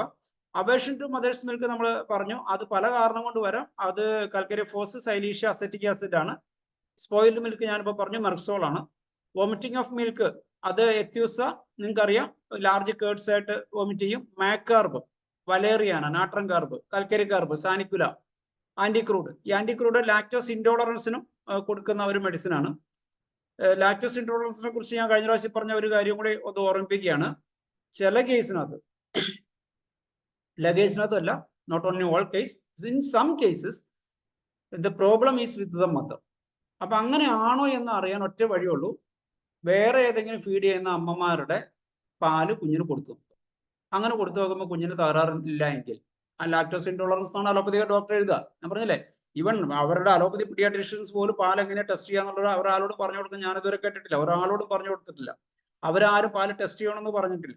പക്ഷേ ഈ കുഞ്ഞുങ്ങൾ ഛർദ്ദിച്ചു കഴിഞ്ഞാൽ അവർ ലാക്ടോസ് ഇൻടോളറൻസ് ബ്ലൈൻഡ് ആയിട്ട് അങ്ങോട്ട് പറയുകയാണ് ചെയ്യുക. എന്നിട്ട് പറയും ആർട്ടിഫിഷ്യൽ ഫുഡ് കൊടുക്കാൻ പറ്റും. പക്ഷെ നിങ്ങളൊന്നും ചെയ്യേണ്ടത്, നമ്മള് വിദേശത്തൊക്കെ ഉണ്ടല്ലോ ഈ മുല കൊടുക്കുന്ന വെറ്റ് മദേഴ്സ് എന്ന് പറയും. അപ്പൊ അവിടെയൊക്കെ പാല് കൊടുക്കാൻ ചില അമ്മമാര് നമ്മളെ പശുവിനെ കൊണ്ട് നടക്കുന്ന പോലെ ഈ അമ്മമാര് പോയി പല വീടുകളിലെ കുട്ടികൾക്ക് പാല് കൊടുക്കുന്ന ഒരു സിസ്റ്റം ഉണ്ട് അത്രേ. അപ്പൊ നമ്മുടെ നാട്ടിലൊന്നും ഏതായാലും അങ്ങനെയില്ല. പക്ഷെ എന്നാലും അങ്ങനെ കുടിക്കുന്ന കുട്ടികളും ഉണ്ട്. ഒരു വീട്ടിലെ 2 അമ്മമാരൊക്കെ ഒരുമിച്ചുണ്ടെങ്കിൽ കുട്ടികൾ ചിലപ്പോൾ മാറി മാറി കുടിച്ചു എന്നൊക്കെ വരാം. അപ്പൊ ഇതിനകത്ത് ഈ മറ്റൊരു അമ്മയുടെ പാല് കൊടുത്തു കഴിഞ്ഞാൽ കുഞ്ഞിന് കുഴപ്പമുണ്ടോ എന്ന് നോക്കുക. കുഴപ്പമില്ല എങ്കിൽ അത് ആദ്യത്തെ അമ്മയുടെ കുഴപ്പമാണ് നമുക്ക് മനസ്സിലാക്കാൻ. ആ അമ്മയ്ക്കുള്ള മരുന്നാണ് നമ്മൾ കൊടുക്കേണ്ടി വരിക. ഈ മിൽക്കിന് സവർ ടേസ്റ്റ് ഉണ്ടാവുക, മിൽക്ക് ആൽക്കലൈൻ ടു അസിഡിക് ആവുക, അതിന് കാൽക്കരി ഫോസ് ആണ് മെഡിസിൻ. അപ്പൊ അതിനകത്ത് 1-2 പോയിന്റ് കൂടി പറയാനുള്ളത്. നോർമൽ മിൽക്കിന്റെ pH 7.45. നിങ്ങൾക്ക് അറിയാലോ വാട്ടറിന്റെ pH 7 ആണ്. അപ്പൊ 7 മേലോട്ട് കയറുമ്പോൾ ആൽക്കലൈൻ ആവും, 7 താഴോട്ട് വരുമ്പോൾ അസിഡിക് ആവും. അപ്പൊ സാധാരണ ആവറേജ് pH 7.45 ആണ്. അത് പിന്നെ ഒക്കേഷനിലായിട്ട് 7 ആകാറുണ്ട്, 7.1 ആകാറുണ്ട്. അതൊക്കെ പിന്നെ എന്നാലും ഒരു ആവറേജ് ഒരു 10 മാസമൊക്കെ എത്തുമ്പോൾ സ്ഥിരമായിട്ട് ഈ ആൽക്കലൈൻ ആയിട്ടുള്ള അതുകൊണ്ടാണ് പാല് പിടിച്ചു കഴിഞ്ഞാൽ ചെറിയൊരു വഴുവഴുപ്പ്. ആൽക്കലൈൻറ്റി നിങ്ങൾക്ക് അറിയാലോ, സോപ്പ് പോലെ വഴുവഴുപ്പുള്ളതെന്നാണ് ആൽക്കലൈൻറ്റിന്റെ നമ്മൾ ചെറിയ ക്ലാസ്സിൽ പഠിച്ചിട്ടുള്ള നിർവചനം. അപ്പൊ ചെറിയൊരു വഴുവഴുപ്പുള്ള രീതിയിൽ ആയിരിക്കും. ഈ ചില കേസിനകത്ത് ഈ വഴുവഴുപ്പ് മാറിയിട്ട് അസിഡിക് പുളിയായിട്ട് മാറും. അങ്ങനെ വന്നു കഴിഞ്ഞാൽ ഏറ്റവും പ്രധാനപ്പെട്ട 3 മാർക്ക് മെഡിസിൻ കാൽക്കേരിയ ഫോസ് ആണ്. ഈ കാൽക്കേരിയ ഫോസിന് ഈ അസിഡിക് ആകുക, അസിഡിറ്റിക്ക് കാൽക്കേരിയ ഫോസ് തമ്മിലൊരു ബന്ധമുണ്ട്. അത് നമ്മൾ അസിഡിറ്റിക്ക് ബയോകെമിക്കായിട്ട് ഭൂരിഭാഗം ഡോക്ടർമാർ നാട്രം ഫോസ് ആയിരിക്കും ഉപയോഗിക്കാൻ തോന്നുന്നു. മറ്റൊന്ന് ഏറ്റവും നന്നായിട്ട് ഉപയോഗിക്കുന്ന മെഡിസിൻ കാൽക്കേരിയ ഫോസ് ആണ്. നിങ്ങൾക്ക് അറിയാമായിരിക്കും, നാട്രം ഫോസ് മാത്രം ഉപയോഗിക്കുന്നവർ ഓർക്കുക, കാൽക്കേരിയ ഫോസും അസിഡിറ്റിക്ക് നല്ലൊരു മെഡിസിൻ ആണ്. അസിഡിറ്റിക്ക് അതിലും നല്ലൊരു മെഡിസിൻ ആണ് കാൽക്കേരിയ ഹൈപ്പോഫോസ്ഫേറ്റ് എന്ന് പറയുന്ന മെഡിസിൻ, കാൽക്കേരിയ ഹൈപ്പോഫോസ്ഫേറ്റ് 6/6. അത് കഴിക്കേണ്ട രീതി പറയുന്നത് എങ്ങനെയാണെന്ന് വെച്ചാൽ, എൻ്റെ ക്ലിനിക്കിലുണ്ട് കാൽക്കേരിയ വല്ലാതെ അസിഡിറ്റി എപ്പോൾ കഴിച്ചാലും അപ്പം തന്നെ നെഞ്ചരിച്ചിൽ വരുന്നു അല്ലെങ്കിൽ ഏമ്പക്കം വരുന്നു എന്ന് പറയുന്ന ആൾക്കാരോട് ഭക്ഷണം കഴിച്ചു കഴിഞ്ഞ് ആ ടേബിളിൽ ഇരുന്ന് തന്നെ ഈ കാൽക്കേരിയ ഹൈപ്പോഫോസ്ഫേറ്റ് 6/6 കാൽക്കേരിയ പിന്നെ അത് ചവച്ചരച്ച് കഴിക്കാൻ പറ്റും. ഒരു 4 ഗുളിക എടുത്തിട്ട്, ഈ അലോപ്പതിക്കാര് പിന്നെ ഇപ്പൊ ഡയബറ്റിക് പേഷ്യൻസ് ഒക്കെ ഭക്ഷണം കഴിച്ചതിന്റെ കൂടെ മരുന്ന് കഴിക്കുന്നുണ്ടല്ലേ, അതുപോലെ ആ കഴിക്കുന്ന ടേബിളിൽ തന്നെ ഒരു 4 ഗുളിക കൂടി വെച്ചിട്ട് ഭക്ഷണം കഴിച്ചു കഴിഞ്ഞിട്ട് ഇതും കൂടി ചവച്ചരച്ചിട്ട് ഭക്ഷണം കഴിക്കാം. അങ്ങനെ വരുമ്പോൾ അസിഡിറ്റി കുറയും. ഈ കാൽക്കേരിയ ഹൈപ്പോഫോസ്ഫേറ്റിനകത്ത് ഒരു ഹൈഡ്രജൻ ആറ്റം കൂടി കൂടുതലുണ്ട്. അപ്പൊ അതിന്റെ പിന്നെ എന്താ പറയാ, ഈ ആക്രമണോത്സുകത എന്നൊക്കെ പറയുന്ന രീതിയിൽ അതിന്റെ പ്രവർത്തന ശേഷി കുറച്ചുകൂടി കൂടുതലായിരിക്കും ഈ കാൽക്കേരിയ ഹൈപ്പോഫോസ്ഫേറ്റിന്റെ കാൽക്കേരിയ ഫോസിനേക്കാളും. അപ്പൊ ഈ കാൽക്കേരിയ ഫോസിനെ കാൽക്കേരിയ ഹൈപ്പോഫോസിനെ നമ്മൾ ചൂടാക്കി കഴിഞ്ഞാൽ അത് വീണ്ടും കാൽക്കേരിയ ഫോസ് ആയിട്ട് മാറും, ഹൈഡ്രജൻ അങ്ങോട്ട് പോകും. അപ്പൊ ഇത് സാധാരണ കാൽക്കേരിയ ഹൈപ്പോഫോസ് ഉപയോഗിക്കുന്നത് മറ്റൊന്ന് ബോൺ ഡിഫോമിറ്റീസ് വരുന്ന ചില കൺജന്റൽ ബോൺ ഡിഫോമിറ്റീസ് ഒക്കെ വരുന്ന ചില കണ്ടീഷൻസ് ഉണ്ട്, നിങ്ങൾക്ക് അറിയാമായിരിക്കും. അങ്ങനെയുള്ള കണ്ടീഷനകത്തൊക്കെ നമ്മൾ ഈ കാൽക്കേരിയ ഹൈപ്പോഫോസ്ഫേറ്റ് ഉപയോഗിക്കാറുണ്ട്. മുട്ടുവേദനയ്ക്ക് നീ പെയിൻ ഉപയോഗിക്കാറുണ്ട്. അപ്പോൾ ഇങ്ങനെയൊക്കെയാണ് സാധാരണ. അപ്പൊ ഞാൻ ഓർപ്പിക്കുന്നത്, ഈ കാൽക്കേരിയ ഫോസിന് ഈ സാധനങ്ങളെ ഈ അസിഡിറ്റി ഉണ്ടാക്കാനുള്ള ഒരു ശേഷിയുണ്ട്, അതുകൊണ്ട് തന്നെ ഇത് മാറ്റാനുള്ള ശേഷിയുണ്ട്. നമുക്ക് ഈ കാൽക്കേരിയ ഫോസ് ഈ മിൽക്ക് ആൽക്കലൈൻ ആയിട്ടുള്ള മിൽക്ക് അസിഡിക് ആവുന്ന കണ്ടീഷനകത്തും അതുപോലെ തന്നെ അസിഡിറ്റിക്കും കാൽക്കേരിയ ഫോസ് ഉപയോഗിക്കാം. നാട്രം ഫോസ് മാത്രമല്ല ബയോകെമിക്കായിട്ട് കോമൺ ആയിട്ട് ഉപയോഗിക്കുക എന്നുള്ള കാര്യം ഓർമ്മിപ്പിക്കുകയാണ്. പിന്നെ സാൾട്ടി ആയാലും കാൽക്കേരിയ ഫോസ് തന്നെയാണ്. കാർബോ അനിമാലിസും ഉണ്ട്. ഞാൻ നേരത്തെ പറഞ്ഞു ഒരു മോഡിഫൈഡ് സെറ്റ്ലാൻഡ് ആയതുകൊണ്ട് കൂടി ആകാം അതിന് ഉപ്പ് രസം വരാനാണ് കുറച്ചുകൂടി പ്രവണത കൂടുതൽ ഉണ്ടാവുക. പിന്നെ ഇത് വെള്ളവും തൈരും പോലെ, തൈര് കട്ടയും പോലെ, ആസിഫ് മാസസ് ആൻഡ് വാട്ടർ കാലി ബൈക്കാണ്. തിക്ക് ആൻഡ് ടേസ്റ്റ് ബാഡ്, ഞാൻ മുമ്പ് പറഞ്ഞതുപോലെയാണ്. ബാഡ് മിൽക്ക് ആയി കഴിഞ്ഞാൽ ബൊറാക്സ് ഒരു നല്ല മെഡിസിൻ ആണ്. വിത്ത് പസ് ഉണ്ടെങ്കിൽ ചുമമില്ല, പസ്സായാലും ബ്ലഡ് ഉണ്ടെങ്കിൽ ചുമമില്ല പറയും. പിന്നെ ഇതിനകത്ത് to make breast milk tasty, അങ്ങനെ ഒരു സംഭവമുണ്ട്. പാലിന് നല്ല ടേസ്റ്റ് ഉണ്ടാക്കാൻ ഈ അരുചിയൊക്കെ ഉണ്ടെന്ന് വിചാരിക്കുക. അല്ലെങ്കിൽ അമ്മയ്ക്ക് എന്തെങ്കിലും അസുഖം വന്നു, അമ്മയുടെ നമ്മൾ ചില മെഡിസിനകത്തെല്ലാം അലോപ്പതി മെഡിസിനകത്ത് ലാക്ടേഷൻ കോൺട്രാ ഇൻഡിക്കേഷൻ എഴുതിയിട്ടുണ്ടോ, പക്ഷെ അതൊന്നും പലപ്പോഴും നമ്മൾ അത്ര ശ്രദ്ധിക്കാറില്ല. ഇനി അങ്ങനെ എന്തെങ്കിലും മെഡിസിൻ കഴിച്ചതുകൊണ്ടോ, അല്ലെങ്കിൽ ഇപ്പൊ ആയുർവേദം കർക്കിടക മാസം കഴിഞ്ഞല്ലോ, കർക്കിടക മാസമൊക്കെ കഴിഞ്ഞ സമയത്ത് ഈ അമ്മമാർക്ക് പിന്നെ കർക്കിടക മരുന്നൊക്കെ കഴിച്ചിട്ട് ചിലപ്പോൾ മുലപ്പാലിന് ടേസ്റ്റ് വ്യത്യാസം വരാം. അത് കഴിച്ചു കഴിഞ്ഞാൽ കുഞ്ഞിന് അസുഖങ്ങൾ വരും. സാധാരണ അതിൽ നിന്ന് നക്സോമിക്കാണ് ഒക്കെ കൊടുക്കുക. അപ്പൊ എന്തെങ്കിലും കാരണവശാൽ ബ്രസ്റ്റ് മിൽക്ക് ടേസ്റ്റ് ഇല്ല എന്ന് ഉള്ള ഒരു അവസ്ഥ ഉണ്ട് എന്ന് സംശയം തോന്നുകയാണെങ്കിൽ you can think about brahmi and അൽഫൽഫ. അതിനകത്ത് ബ്രഹ്മി ടിഞ്ചർ 20 തുള്ളി വെച്ചിട്ട് കൊടുക്കാറുണ്ട്. പിന്നെ കാൽക്കേരിയ ഫോസ് 6/6 ഞാൻ നേരത്തെ പറഞ്ഞ പോലെ ഇതൊക്കെ കറക്റ്റ് ചെയ്യാൻ വേണ്ടി കൊടുക്കാറുണ്ട്. അൽഫൽഫ ടിഞ്ചറും ഉപയോഗിക്കാൻ പറ്റും. ഇനി മിൽക്ക് സപ്രസ്ഡ് ആയി പോകുന്ന കണ്ടീഷൻസ്, അത് നിങ്ങൾക്ക് അറിയാമായിരിക്കും. പല കാരണം കൊണ്ട്, ഇമോഷണൽ കാരണം കൊണ്ടോ ഫിസിക്കൽ കാരണം കൊണ്ടോ ഒക്കെ പിന്നെ പാല് ചിലപ്പോൾ നിന്ന് പോകാറുണ്ട്. അപ്പോൾ അങ്ങനെ സപ്രഷൻ ഓഫ് മിൽക്ക് വന്നു കഴിഞ്ഞാൽ കോമണസ്റ്റ് ആയിട്ട് ഏറ്റവും പ്രധാനപ്പെട്ട 3 മാർക്ക് മെഡിസിൻ ബ്രയോണിയും പൾസാറ്റിലെയാണ്. പിന്നെ അതിന്റെ സെക്കൻഡ് മെഡിസിൻസ് ആഗ്നസ് അസഫോയിറ്റഡ, സിഗിലിക്കോറൊക്കെയാണ്. അതിനകത്ത് ആങ്കർ ഫ്രം, അത് നിങ്ങൾക്ക് അറിയാമായിരിക്കും. ഇതൊക്കെ ചോദിച്ചാൽ മാത്രമേ അറിയുള്ളൂ. നമ്മൾ പാല് പെട്ടെന്ന് കുറഞ്ഞു എന്ന് പറയുമ്പോൾ നമ്മൾ ചോദിക്കണം എന്തെങ്കിലും കാരണങ്ങളുണ്ടോ. അതിനകത്ത് ഫിസിക്കൽ കണ്ടീഷൻസ് വരാം, ഈ സൈക്കോളജിക്കൽ കണ്ടീഷൻസ് വരാം. പലപ്പോഴും നമ്മൾ പാല് കുറയുന്നതിന് നമ്മളൊരു ഹോമിയോപ്പതിന്റെ കണ്ണിലൂടെ കണ്ടിട്ടില്ല എങ്കിൽ നമുക്ക് ഈ ചോദ്യങ്ങളൊന്നും നമ്മുടെ മനസ്സിൽ ഉദിക്കില്ല. അപ്പൊ അമ്മയ്ക്ക് ദേഷ്യം വന്നിട്ട് പാല് സപ്രസ്ഡ് ആയി കഴിഞ്ഞാൽ, സാധാരണ പാലുണ്ടായിരുന്ന അമ്മയ്ക്ക് സപ്രസ്ഡ് ആയി കഴിഞ്ഞാൽ ചമോമലയാണ്. ഈ പാല് കുടിച്ചു കഴിഞ്ഞാൽ കുട്ടിക്ക് തകരാറും വരും, അമ്മയ്ക്ക് പാല് കുറയുകയും ചെയ്യും. ഈ പാല് കുടിച്ചു കഴിഞ്ഞാൽ കുട്ടിക്ക് വയറുവേദനയോ ഫിറ്റ്സോ വരാം എന്ന് അലൻ സ്കിനോട്ടിനകത്ത് പറഞ്ഞിട്ടുണ്ട്. അത് നിങ്ങൾ പിന്നെ അലൻ സ്കിനോട്ട് നിങ്ങൾ പലരും വാങ്ങിയിട്ടുണ്ട്, മലയാളത്തിലുള്ള എഡിഷൻസ് വാങ്ങിയിട്ടുണ്ടോ, വായിച്ചിട്ടുണ്ടോ?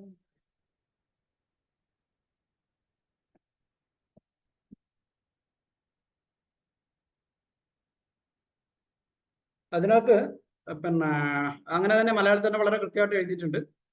പിന്നെ ഞാൻ പറഞ്ഞല്ലോ, ചമോമില്ലന്റെ ബ്രസ്റ്റിന്റെ കുറെ കാര്യങ്ങൾ, മിൽക്കിന്റെ കുറെ സിംറ്റംസ് പിന്നെ അലൻ സ്കിനോണ്ടെന്ന് പറഞ്ഞിട്ടുണ്ട്. പക്ഷെ പലപ്പോഴും നമ്മളത് വേണ്ട രീതിയിൽ തല കയറ്റിയിട്ടില്ലാത്ത എത്ര പേരുണ്ടെന്ന് എനിക്കറിയില്ല. അതിനകത്ത് മുലക്കണ്ണുകൾ പഴുക്കുന്നു, സ്പർശിക്കുമ്പോൾ വേദന, ബ്രാക്കറ്റിൽ ഹെലോണിയസും ഫൈറ്റിലേക്കും, ശിശുക്കളുടെ മുലകളിൽ തൊടുമ്പോൾ വേദന, അതുണ്ടാവും. നിങ്ങൾക്കറിയാലോ, കുഞ്ഞു മക്കളുടെ പിന്നെ നിപ്പിളിന്റെ മുകളിൽ അമർത്തി കഴിഞ്ഞാൽ ചില കുട്ടികൾക്ക് ഭയങ്കര വേദന കല്ലിപ്പൊക്കെ ആയിട്ട് വരും. അലോപ്പതിക്കാർ അത് പഴുത്ത് കഴിഞ്ഞാൽ ഇൻസെഷൻ ഇടണമെന്ന് പറയും. ഇൻസെഷൻ ഇട്ട് കഴിഞ്ഞാൽ നിങ്ങൾക്കറിയാം, കുഞ്ഞ് പിന്നെ ഒരു നിപ്പിളിന്റെ മുകളിൽ ഇൻസെഷൻ ഇട്ട് കഴിഞ്ഞാൽ ആജീവനാന്ത കാലം നിപ്പിളിന്റെ പാട് പോവില്ല, അതൊരു സൗന്ദര്യ പ്രശ്നമായിട്ട് അവശേഷിക്കും. അത് ഹോർമോൺ ചേഞ്ചസ് കൊണ്ട് വരുന്നതാണ്. സാധാരണ ഇതിൽ പഴുക്കില്ല, പക്ഷെ പഴുത്തു കഴിഞ്ഞാൽ പിന്നെ അവർ ഇൻസെഷൻ ഇടുകയാണ് ചെയ്യുക. അവർക്കൊണ്ട് മെഡിസിനും ഇല്ല. പക്ഷെ നമുക്കുള്ള മെഡിസിൻസിനകത്തൊന്ന് ശിശുക്കളുടെ മുലകളിൽ തൊടുമ്പോൾ വേദന എന്നുള്ളതിന് ചമോമിലയാണുള്ളത്. മുല കൊടുക്കുന്ന സ്ത്രീകളിൽ മുലപ്പാൽ പുറത്തേക്ക് അനിയന്ത്രിതമായി ഒഴുകി പോകുന്നു. അത് പശുക്കൾക്ക് വരെ ഈ സിംറ്റം വെച്ചിട്ട് നമുക്ക് മെഡിസിൻ കൊടുക്കാറുണ്ട്. പിന്നെ കുട്ടി മുലകുടി നിർത്തിയതിനു ശേഷവും മുലപ്പാൽ വരുന്നു എങ്കിൽ അതിന് കൊണിയമാണ് മെഡിസിൻസ് ഉള്ളത്. പിന്നെ അടുത്തത് പറഞ്ഞിരിക്കുന്നത് ഇറ്റാലിക്സ് പറഞ്ഞിട്ടുള്ളതാണ്, അമ്മ കഠിനമായി ദേഷ്യപ്പെട്ടതിന് ശേഷം കുഞ്ഞിന് മുല കൊടുത്താൽ കുഞ്ഞിനുണ്ടാകുന്ന അപസ്മാരം. അതാണ് പറഞ്ഞിട്ടുള്ളത്. കുഞ്ഞിന് വയറുവേദനയും ഉണ്ടാകും, ഫിറ്റ്സും ഉണ്ടാകും. അങ്ങനെയുള്ള കണ്ടീഷനകത്ത് നമുക്ക് കൊടുക്കാവുന്ന രണ്ട് മെഡിസിൻസ്, ഒന്ന് ചമോമില്ലയും ഒന്ന് നക്സോമിക്കാണ്. അമ്മ പേടിച്ചതിന് ശേഷം മുല കൊടുത്തിട്ടാണ് കുഞ്ഞിന് തകരാറുണ്ടാകുന്നതെങ്കിൽ, ഫിറ്റ്സ് ഉണ്ടാകുന്നതെങ്കിൽ ഓപ്പിയമാണ് പ്രധാനപ്പെട്ട മരുന്നുകൾ. അപ്പൊ ഇത് അലൻ സ്കിനോട്ട് പറഞ്ഞിട്ടുള്ള കാര്യമാണ്. നമ്മൾ എപ്പോഴും ഈ മുല കൊടുക്കുന്ന ആ പ്രായമുള്ള കുട്ടികൾക്കും അമ്മമാർക്കും ചമോമില്ല ഒരുപോലെ ഫലപ്രദമാണ് എന്നുള്ള കാര്യം നമ്മൾ ഓർക്കുക. ചമോമില്ല നിങ്ങൾക്ക് അറിയാമല്ലോ, 8-ാം മാസത്തിൽ ഒരു കുഞ്ഞിന്റെ പ്രായം നമ്മൾ എഴുതുമ്പോൾ അത് മാസം 8 എന്ന് പറഞ്ഞു കഴിഞ്ഞാൽ 7, 8, 9 ഈ മാസത്തിൽ വന്നു കഴിഞ്ഞാൽ പ്രത്യേകിച്ച് നമുക്ക് ഒരു മെഡിസിൻ ചിന്തിക്കേണ്ടത് ചമോമില്ല ആയിരിക്കണം. കാരണം അത് പിന്നെ പല്ല് വരുന്ന സമയമാണ്. പല്ല് മുളയ്ക്കുന്നുണ്ടോ എന്ന് അവർ ചിലപ്പോൾ ശ്രദ്ധിച്ചിട്ടുണ്ടാവില്ല. അപ്പോഴാണ് അവർ കുഞ്ഞ് കടിക്കുന്നുണ്ടെന്ന് പറയുന്നു. അപ്പൊ അങ്ങനെ ഉണ്ടെങ്കിൽ നമുക്ക് പല്ല് വരുന്ന സമയത്ത് ഉണ്ടാകുന്ന വയറിളക്കം വരാം. ഇനി പിന്നെ അല്ലാതെ വേറെ എന്തെങ്കിലും ഗ്യാസ്ട്രിക് ഇറിറ്റേഷൻസ് വരാം, വെറുതെ വാശി പിടിച്ച് കരയുന്നുണ്ടാകാം, ആ കുഞ്ഞിന് ചെവിവേദന വരാം. ഇങ്ങനെ എന്ത് വന്നു കഴിഞ്ഞാലും പലപ്പോഴും നമ്മൾ ചിന്തിക്കേണ്ട ഒരു മെഡിസിൻ ചമോമില്ലയാണ് എന്നുള്ള കാര്യം ഒന്ന് ഓർക്കുക. അത് എപ്പോഴും ആ ഡോക്ടറെ ഒബ്സർവേഷൻ. മെഡിസിൻ ഏതാ പൊട്ടൻസി എന്നുള്ള ചോദിച്ചിട്ടുണ്ട്. ഇല്ല, അത് 30-200 മാത്രമേ കൊടുക്കും. 30-200 ആയിരിക്കും. പ്രത്യേകിച്ച് ഇമോഷണൽ ആയിട്ടുള്ള അല്ലെങ്കിൽ എന്തെങ്കിലും സിംറ്റംസും കൂടെ ഉണ്ടെങ്കിൽ 200 കൊടുക്കും. അതല്ലെങ്കിൽ പിന്നെ 30 കൊടുക്കും. നമ്മുടെ ഈ ഡോക്ടർമാര്, ഹോമിയോപ്പതി ഡോക്ടർമാർ നമ്മളെ കുറിച്ച് പറയണ്ടേ, should be a keen observer എന്ന് പറയും. ഈ കീൻ ഒബ്സർവർ എന്ന് മാത്രമല്ല, എന്താണ് നമ്മുടെ പ്രസന്റ് ഇന്നത്തെ അന്തരീക്ഷം എന്നും ഈ കുഞ്ഞിന് ഞാൻ പറഞ്ഞില്ല ഒറ്റ നോട്ടത്തില് 7-8 മാസമാണ് അല്ലെങ്കിൽ 7-8-9 മാസം എന്ന് പറഞ്ഞാൽ കുഞ്ഞിന് പല്ല് വന്നോ എന്നുള്ളതായിരിക്കണം ചോദ്യം. അപ്പൊ എന്തെങ്കിലും അവിടെ ആ ഒരു ചോദ്യത്തിൽ തന്നെ മിക്കവാറും കിട്ടും. ആ ഒരു വരുന്ന ഒരുവിധം കംപ്ലൈൻസ് എല്ലാം ഈ ടീത്തിങ് ആയിട്ട് വന്നതായിരിക്കും. അതുപോലെ തന്നെ ഇപ്പൊ വെളുത്ത വാവ്, നമ്മൾ എത്ര ഡോക്ടർമാരുണ്ട് കലണ്ടർ നോക്കിയിട്ട് വാവ്, ഞാനാണ് എന്റെ കലണ്ടറിൽ മാർക്ക് ചെയ്തിടും. അത് വെളുത്ത വാവ്, കറുത്ത വാവ് ഒന്നുകൂടി വലുതായിട്ട് മാർക്ക് ചെയ്തിടും. എന്താ കാര്യം അറിയുമോ, ആ ദിവസം വരുന്ന ഒരു കംപ്ലൈന്റ്, ഫിറ്റ്സ് വന്നു എന്ന് വരുന്ന കേസുകൾ ആ ദിവസം, കാരണം പേഷ്യന്റ് ഒബ്സർവ് ചെയ്യില്ല, പേഷ്യന്റ് വെളുത്ത വാവ് കറുത്ത വാവ് നോക്കിയിട്ടൊന്നുമല്ല വരുന്നത്. ആ സമയത്ത് വരുന്ന പിന്നെ ഫിറ്റ്സ് വന്നാലും ശരി, ആസ്മ പിന്നെ കൂടുതലായിട്ട് വരുന്നെന്ന് പറഞ്ഞു കഴിഞ്ഞാലും നമ്മുടെ മനസ്സിലെങ്കിലും some relation to the moon phase എന്നുള്ള ചിന്ത ഉണ്ടെങ്കിൽ മാത്രമേ നമുക്ക് ആ മെഡിസിൻ കണ്ടുപിടിക്കുള്ളൂ. അല്ലെങ്കിൽ വലിയൊരു പോയിന്റ് ആണ് നമുക്ക് മിസ് ചെയ്തു പോകും. പിന്നെ milk suppressed from mastitis bryonia, cold, തണുപ്പടിക്കുന്നതുകൊണ്ട് മഴ നനഞ്ഞിട്ടൊക്കെ പാല് നിന്ന് പോവുകയാണെങ്കിൽ ഡെൽക്യാമറ ബ്രയോണിയ, എസ്പെഷ്യലി മഴ നനഞ്ഞിട്ട്, ഇപ്പോൾ ഈ പാടത്തൊക്കെ പണിയെടുക്കുന്ന അമ്മമാർ, ശരിക്കും ഡെൽക്യാമറയുടെ അന്തരീക്ഷം നിങ്ങൾക്ക് അറിയാം. ഡെൽക്യാമറയ്ക്ക് ഈ തണുത്ത പ്രതലത്തിൽ നിന്നിട്ടുള്ള ജോലികൾ, പിന്നെ അങ്ങനെയുള്ള കണ്ടീഷനകത്ത് ഇപ്പം ഞങ്ങളുടെ ഈ നാടുകളിലൊക്കെ നിങ്ങളുടെ നാട്ടിലും അങ്ങനെ ആയിരിക്കും, വയലുകളിലൊക്കെ പണിയെടുക്കുക, നനഞ്ഞിട്ട് പണിയെടുത്തിട്ട് വന്നിട്ട് അമ്മയ്ക്ക് മുലപ്പാൽ സപ്രസ്ഡ് ആയി പോവുക, അങ്ങനെയൊക്കെ ചില കണ്ടീഷൻസ് വരാം. ഈ മഴയത്തൊക്കെ നിന്നിട്ടൊക്കെ അല്ല ഈ പാടത്ത് പണിയെടുക്കുമ്പോൾ ചിലപ്പോൾ പ്രശ്നം എന്താ വെച്ചാൽ താഴെ വെള്ളമായിരിക്കും, അന്ന് ഒരു മഴ നനഞ്ഞു കഴിയുമ്പോഴായിരിക്കും പൊരി വെയിൽ വരും, അപ്പൊ ആ വെയിലും അവർ കൊള്ളുന്നുണ്ട്. അപ്പൊ അങ്ങനെയൊക്കെയുള്ള കണ്ടീഷൻ അതെല്ലാം നമ്മുടെ ധാരണ ഇതുണ്ടെങ്കിൽ മാത്രമേ നമുക്ക് എക്സാക്ട് മെഡിസിൻ കിട്ടുള്ളൂ. അപ്പൊ physician should be a keen observer എന്ന് പറയുന്നത് ഈ രോഗി പറയുന്ന കാര്യങ്ങളും നമ്മുടെ അന്തരീക്ഷം എല്ലാം നമ്മുടെ മനസ്സിൽ ഉണ്ടായിരുന്നെങ്കിൽ മാത്രമേ നമ്മൾ നല്ല പ്രിസ്ക്രൈബറായിട്ട് മാറാൻ പറ്റുള്ളൂ. അല്ലെങ്കിൽ രോഗി പറയും എന്തെങ്കിലും പറയും, അത് പറയുന്നത് കേട്ടിട്ട് നമ്മൾ മെഡിസിൻ. അതുപോലെ തന്നെ നിങ്ങൾ വേറെ ശ്രദ്ധിക്കേണ്ടത്, ഈ തേർഡ് പാർട്ടി ആയിട്ട് വന്നിട്ട് പിന്നെ പ്രോക്സി ആയിട്ട് വന്നിട്ട് മെഡിസിൻ മേടിക്കുമ്പോൾ നമ്മൾ ശ്രദ്ധിക്കണം. കാരണം ഈ രോഗിയുടെ രോഗം എന്താണെന്ന് അമ്മയോ അല്ലെങ്കിൽ ഈ വരുന്ന ആളോ ഗസ് ചെയ്ത്, അല്ലെങ്കിൽ അമ്മ പറയുന്ന കേട്ടിട്ട് അച്ഛൻ വന്നിട്ട് മരുന്ന് മേടിക്കുന്നു. ഈ കൊച്ചിനെന്താ അസുഖം എന്ന് അമ്മ പറയുന്നു, അമ്മ കഴിഞ്ഞിട്ട് അച്ഛൻ മനസ്സിലാക്കുന്നു, അച്ഛൻ വന്നിട്ട് നമ്മളോട് പറയുന്നു. ഇത് മരുന്ന് ശരിയായെങ്കിൽ നമ്മുടെ വായിന്ന് മാത്രം കരുതിയാൽ മതി. കാരണം പലപ്പോഴും ഈ സ്കിൻ ഡിസീസ് ഓരോരുത്തരും അവരൊരു ഡയഗ്നോസിസ് അങ്ങ് പറയും. നമ്മളതാണെന്ന് വിചാരിച്ചിട്ട് മരുന്ന് കൊടുത്തു കഴിഞ്ഞാൽ ആ മരുന്ന് ഫലിക്കണമെന്നില്ല. അപ്പൊ നമ്മൾ അങ്ങനെയുള്ള കേസിനകത്ത് പരമാവധി രോഗികളെ കൊണ്ടുവന്ന് കാണിക്കാൻ വേണ്ടിയിട്ട് തന്നെ നിർബന്ധിക്കണം. ഹോമിയോ മരുന്നല്ലേ ഒരു ഭാഗികമായിട്ട് അങ്ങ് കൊടുക്കാം എന്നൊന്നും വിചാരിക്കണ്ട. അതുപോലെ ബ്രിങ് ബാക്ക് മിൽക്ക്, ഞാൻ അത് കഴിഞ്ഞ പ്രാവശ്യം പറഞ്ഞതാണ്. സപ്രസ് ചെയ്ത പാല് തിരിച്ചു കൊണ്ടുവരാനുള്ള മെഡിസിൻസ് നേരത്തെ പറഞ്ഞ ഇൻഡിക്കേറ്റർ മെഡിസിന്റെ കൂടെ പിന്നെ ലാക് ഡിഫ്ലോറേറ്റം, അത് നിങ്ങൾക്കറിയാം 30 പൊട്ടൻസിക്കാണ് കൊടുക്കാറുള്ളത്. പിന്നെ മെഡിസിനെ കുറിച്ച് ഞാൻ കഴിഞ്ഞ പ്രാവശ്യം പറഞ്ഞിരുന്നു. കുറേ ഡോക്ടർമാർ അതിന് ശേഷം മെഡിസിനെ കുറിച്ചും അതുപോലെ സാൽവി ഓഫീഷ്യനാലിസിനെ കുറിച്ചും പറഞ്ഞു. സെന്റ് ജോർജ് കമ്പനിക്കാർക്ക് വലിയൊരു കോൾ അടിച്ചു അവർ പറഞ്ഞു, അവരോട് കുറേ ഓർഡർ സാൽവി ഓഫീഷ്യനാലിസ് ഓർഡർ വന്നു അത്ര. നമ്മൾ അന്നത്തെ ഒറ്റ ക്ലാസ്സിന്റെ പേരിൽ കുറേ പേര് വിളിച്ചു പറഞ്ഞു, ഡോക്ടറെ ശരിയാണല്ലോ അങ്ങനെ പുസ്തകത്തിൽ പറഞ്ഞല്ലോ. പക്ഷെ ആരും തലേ കയറിയിട്ടില്ല. മെഡിസിനകത്ത് പറഞ്ഞിട്ട് ഈ ഒരു സിംറ്റം. അതിനുശേഷം എന്നോട് നമ്മുടെ കൂടെ തന്നെ ഒരു ഡോക്ടർ പറഞ്ഞു, ഡോക്ടർ നമുക്ക് മെഡിസിനെ കുറിച്ച് ഒരു ഗവേഷണം നടത്താവുന്ന ഒരു പോയിന്റാണ്. Secretion of milk established even after previous കൺഫൈൻമെന്റിൽ ഒന്നും പാലില്ലാതെ വരുന്ന കേസിനകത്ത് വരെ നമുക്ക് പിന്നെ മെഡിസിൻ കൊടുക്കാവുന്ന അല്ല ഈ ബോറിക്കിനകത്ത് പറഞ്ഞിട്ടുണ്ട്. അപ്പൊ ഞാനത് ആ ബോറിക്കിന് അതുപോലെ തന്നെ പറഞ്ഞിരിക്കുന്നത്. അപ്പൊ അങ്ങനെ പറഞ്ഞിട്ടുള്ളത് കൊണ്ട് അത് പറഞ്ഞു കഴിഞ്ഞപ്പോൾ ഡോക്ടർ നമുക്ക് എന്തുകൊണ്ട് ഹോമിയോപ്പതി അറ്റ്ലീസ്റ്റ് നമ്മുടെ കൂടെയുള്ള ഡോക്ടർമാരെ ഒന്ന് ചിന്തിച്ചിട്ട്, ഇപ്പൊ നമ്മുടെ IFPHയിലെ ഡോക്ടർമാരെല്ലാവരും ഇനി മുതൽ ഇങ്ങനെയുള്ള കേസ് വരുമ്പോൾ മെഡിസിൻ കൊടുക്കും, എന്നിട്ട് മെഡിസിന്റെ റിസൾട്ട് കാണിക്കും. അതൊരു ടൈപ്പ് ഓഫ് റിസർച്ച് ആണ്. ഇപ്പൊ സാൽവി ഒഫീഷ്യനാലിസ് മാരകമായ സ്കിൻ ഡിസീസ് വന്നിട്ട് സ്കിൻ ഡിഫോംഡ് ആവുന്ന അല്ലെങ്കിൽ നിറവ്യത്യാസം വരുന്ന കേസിനകത്ത് എല്ലാം സ്കിൻ ടോണിക് എന്ന് പറഞ്ഞിട്ടുള്ള ഒരേ ഒരു മെഡിസിൻ എന്റെ ഓർമ്മയിൽ അതേ ഉള്ളൂ. അപ്പൊ അങ്ങനെ ഉണ്ടെങ്കിൽ എന്തുകൊണ്ട് നമുക്ക് അങ്ങനെ ട്രൈ ചെയ്ത് കൊടുക്കാം? അതുപോലെ നമുക്ക് മെഡിസിൻ ഒന്ന് പരീക്ഷിച്ച് നോക്കിയാലോ? നിങ്ങൾ എല്ലാവരോടും ഒത്തൊരുമിക്കുകയാണ്, നിങ്ങൾക്ക് ഇനി അങ്ങനെയുള്ള കേസ് കിട്ടുമ്പോൾ മെഡിസിൻ എന്ന് പറഞ്ഞ മെഡിസിൻ അവൈലബിൾ ആണ്, ഈസി ആയിട്ട് അവൈലബിൾ ആണ്. അപ്പൊ പിന്നെ ആ മെഡിസിൻ ഒന്ന് പ്രയോഗിച്ച് നോക്കിക്കഴിഞ്ഞാൽ നമുക്ക് ഒരു നല്ല മെഡിസിൻസ് കിട്ടും. അതുപോലെ ടു ഡ്രൈ അപ്പ്, നേരെ തിരിച്ച് വീനിങ് ഒക്കെ ആയി കഴിഞ്ഞപ്പോൾ മുളകുപൊടി നിർത്തി കഴിഞ്ഞാൽ ഡ്രൈ അപ്പ് ചെയ്യാനുള്ള 2-3 മെഡിസിൻസ് നിങ്ങൾക്ക് അറിയാം. അസഫോയിറ്റഡ്, ലാക്കാനും ബെൽഡോണ, അർട്ടിക്ക യൂറൻസ് ഒക്കെയാണ്. അപ്പൊ അതിനകത്ത് ലാക്കാന റിസൾട്ട് നല്ലോണം കിട്ടിയിട്ടുണ്ട്, അസഫോയിറ്റഡും കിട്ടിയിട്ടുണ്ട്. അർട്ടിക്ക യൂറൻസ് നമ്മൾ പറഞ്ഞല്ലേ പാല് കൂടാനും കൊടുക്കും കുറയാനും കൊടുക്കും. അപ്പൊ അത് പൊട്ടൻസിനനുസരിച്ചിട്ടാണ് ഈ പാല് പിന്നെ വ്യത്യാസങ്ങൾ വരിക എന്നുള്ള കാര്യം ഓർക്കുക. പിന്നെ നമ്മുടെ ഞാൻ മുല്ലപ്പൂ എന്ന് എഴുതിയിരിക്കുന്ന വെച്ചാൽ നാടൻ ഒരു ടെക്നിക്ക് ഉണ്ട്, അത് നിങ്ങൾക്ക് അറിയാമോ? ഈ പിന്നെ മുല്ലപ്പൂ വെച്ചിട്ട് ബ്രസ്റ്റിന് മുകളിൽ കെട്ടുന്ന ഒരു ടെക്നിക്ക് അറിയാമോ? ഇതൊക്കെ ഈ നാടൻ പിന്നെ വഴികളാണ്. നമ്മുടെ ഈ മരുന്ന് വറ്റിക്കാൻ വേണ്ടിയിട്ട്, വീനിങ് പീരീഡ് ഡ്രൈ അപ്പ് ചെയ്യാൻ വേണ്ടിയിട്ട് പിന്നെ ഇതിനുള്ളിൽ നമ്മൾ ബ്രസ്റ്റിന് മുകളിൽ മുല്ലപ്പൂ വെച്ചിട്ട് ബ്ലൗസ് ഇട്ട് കഴിഞ്ഞാൽ അങ്ങനെ ചെയ്യാൻ പറയും, പാല് വറ്റിക്കാൻ പറ്റും. ഇനി പിന്നെ നമ്മള് മെഡിസിനെ കുറിച്ച് പറഞ്ഞപ്പോൾ ഞാനൊരു സ്ലൈഡ് കാണിക്കാൻ വേണ്ടിയിട്ട്. മെഡിസ എന്ന് പറഞ്ഞാൽ നമ്മുടെ ജെല്ലി ഫിഷ് ആണ്. നമ്മൾ മെഡിസ എന്നുള്ള വാക്ക് നമ്മൾ മുമ്പ് മെഡിസിനിൽ പഠിച്ചിട്ടുള്ള ക്യാപ്റ്റ് മെഡിസ എന്ന് പറയുന്ന കണ്ടീഷനാണ്. ഞാൻ വെറുതെ ഒന്ന് പറഞ്ഞെന്ന് മാത്രമേ ഉള്ളൂ, നമ്മളൊന്ന് റിമൈൻഡ് ചെയ്യാൻ വേണ്ടിയിട്ട്. Portal hyper tension, liver disease ഒക്കെ വരുമ്പോൾ വയറിലെ വെയിൻസ് എൻലാർജ് ചെയ്യുന്ന കണ്ടീഷനാണ് നമ്മൾ ക്യാപ്റ്റ് മെഡിസ എന്ന് പറയുന്നത്. എൻ്റെ ഒരു മുമ്പ് നമ്മുടെ IFPH ഒക്കെ തുടങ്ങിയ ആദ്യ കാലത്ത് ഞാൻ നടത്തിയ ഒരു നല്ലൊരു ക്ലാസ്സിൽ ഒന്ന് ഡോക്ടർ ഓഫ് സിഗ്നേച്ചറെ കുറിച്ചിട്ടായിരുന്നു. എനിക്ക് 1-2-3 ക്ലാസ് എടുത്തിരുന്ന ഇതുണ്ടായിരുന്നു. ഡോക്ടർ ഓഫ് സിഗ്നേച്ചർ എനിക്ക് ചിലപ്പോൾ നമ്മുടെ ഗൂഗിൾ അതിനകത്ത് കിടപ്പുണ്ടാവും, വീഡിയോയിൽ കിടപ്പുണ്ടാവും. അപ്പൊ അതിനകത്ത് ഉള്ള ഒരു സാധനമാണ് അന്നേ, പക്ഷെ ഞാനത് പറഞ്ഞിട്ടില്ലാന്ന് തോന്നുന്നു.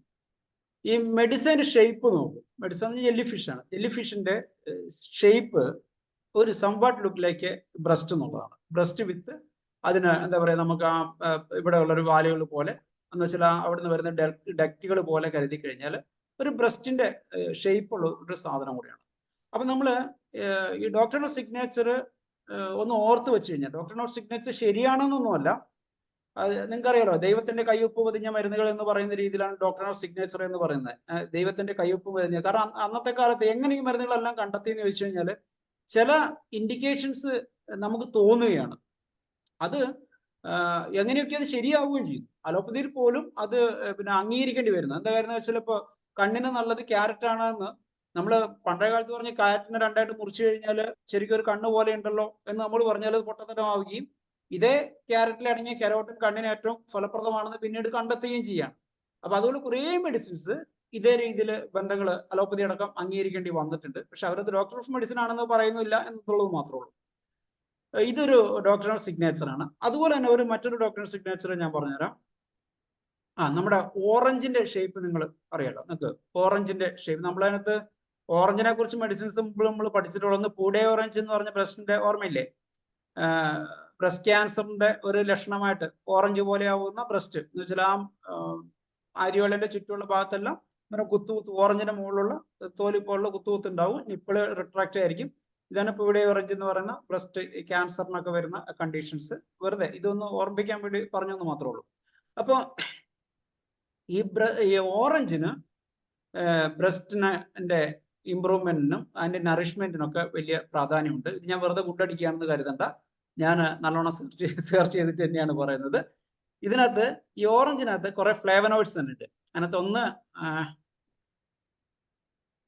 നാരഞ്ചിനിൻ എന്ന് പറയുന്ന ഒരു ഫ്ലേവനോയിഡും ഹെസ്പാരിഡിൻ എന്ന് പറയുന്ന 2 ഫ്ലേവനോയിഡ്സ് അടങ്ങിയിട്ടുണ്ട്.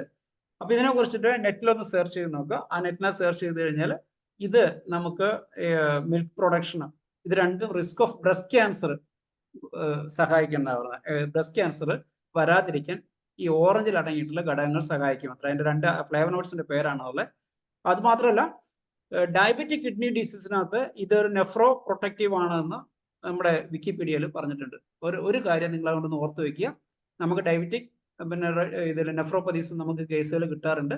അങ്ങനെയുള്ള കേസിനകത്ത് നമുക്ക് ഉപയോഗിക്കാൻ പറ്റും എന്ന് പറയുന്നത് ഒരു സാധനമാണ് ഈ ഓറഞ്ച് എന്നുള്ളത്. ഈ ഓറഞ്ചിൽ ഇങ്ങനെ ഒരു ഫ്ലേവനോയിഡ്സ് അടങ്ങിയിട്ടുള്ളത് കൊണ്ടാണ്. മറ്റൊന്ന് ഈ ഹിസ്പെരിഡിൻ എന്ന് പറയുന്ന സാധനമാണ്. ഹിസ്പെരിഡിന് അത് ഓറഞ്ചിന്റെ തോല് പൊളിച്ചു കഴിഞ്ഞാൽ അതിന് ഉള്ളിൽ ഒരു വെള്ള ലെയർ കാണാറില്ല, inner white layer of citrus, അവിടെയാണ് ഈ സാധനം ഉള്ളത്. ഇതും ഈ ബ്രസ്റ്റ് ക്യാൻസർ കുറയ്ക്കാൻ വേണ്ടിയിട്ട് സഹായിക്കും എന്നുള്ള കാര്യമാണ്. ഇത് സ്കിന്നിന്റെ ആക്ടിവേഷനൊക്കെ കുറെ സഹായിക്കുന്നുള്ളതാണ്. ഓറഞ്ച് പീൽ പൗഡർ ഇപ്പോൾ ഫേസ് പാക്കിനകത്തൊക്കെ ഉൾപ്പെടുത്തിയിട്ടായിട്ട് നിങ്ങൾക്ക് അറിയാമായിരിക്കും. ഓറഞ്ച് പീൽ പൗഡർ പല സ്ഥലങ്ങളിലും മേടിക്കാൻ കിട്ടും. ഓറഞ്ചിന്റെ തോല് ഉണക്കി പൊടിച്ചിട്ടുണ്ടാകുന്ന സാധനങ്ങളാണ്. പിന്നെ ഡി ലെമണിൻ എന്ന് പറയുന്ന ഒരു വസ്തുവുണ്ട്, അതും ബ്രസ്റ്റ് ക്യാൻസറിന് സഹായിക്കും എന്ന് പറയുന്നത്. ബ്രസ്റ്റ് ക്യാൻസറിന് മാത്രമല്ല, അതിന്റെ ഫൈൻഡിങ്സ് നടത്തിയിട്ടുള്ളത് ലങ് ക്യാൻസർ, സ്കിൻ ക്യാൻസർ ഇവയെല്ലാം ഒഴിവാക്കാൻ വേണ്ടിയിട്ടും നമ്മുടെ ഇത് സഹായിക്കുന്നത് ഡി ലെമണിൻ അടങ്ങിയിട്ടില്ല. അതുപോലെ ഓറഞ്ചിനകത്ത് കാൽഷ്യം അടങ്ങിയിട്ടുണ്ട്, അതും ഇതുപോലെ മിൽക്ക് പ്രൊഡക്ഷൻ നമുക്കറിയാലോ, കാൽഷ്യം വേണം എന്നുള്ളത് കൊണ്ട് അതും സഹായിക്കും എന്നാണ്. ഇനി ഒരു കാര്യം കൂടി പറഞ്ഞിട്ട് ഇന്നത്തെ ക്ലാസ്സിൽ അവസാനിപ്പിക്കാം. 1:17 വീനിങ് ടെക്നിക്സ്. ഇത് ഞാൻ നേരത്തെ പറഞ്ഞതുപോലെ മുലകുടി എങ്ങനെ നിർത്താമെന്ന് ഒരു അമ്മ വന്ന് ചോദിച്ചു കഴിഞ്ഞാൽ നമുക്ക് അതിനുള്ള ടെക്നിക്സ് നമുക്ക് അറിഞ്ഞിരിക്കണം. അതിന് നമ്മൾ പഴയ അതിലെ ചെന്യായം പുരട്ടാൻ അവർക്കും അറിയാം. അതായത് ഏത് അമ്മമാർക്ക് നമ്മുടെ നാടൻ വഴി അറിയാം. ചെന്യായം പുരട്ടാനോ വാഴയ്ക്കാനോ കൈപ്പയ്ക്ക നീര് പുരട്ടാനോ എല്ലാ അമ്മമാർക്കും അറിയാം. പിള്ളേരെ നമ്മള് ബ്രസ്റ്റ് മിൽക്ക് ഇതല്ലേ വീനിങ് താമസിക്കും തോറും നമുക്ക് പണിയാണ്. എനിക്ക് നമ്മൾ അറിയില്ല, ഇപ്പൊ നമ്മുടെ വീട്ടിൽ എല്ലാ മക്കളും ഉള്ള പ്രശ്നമാണ്.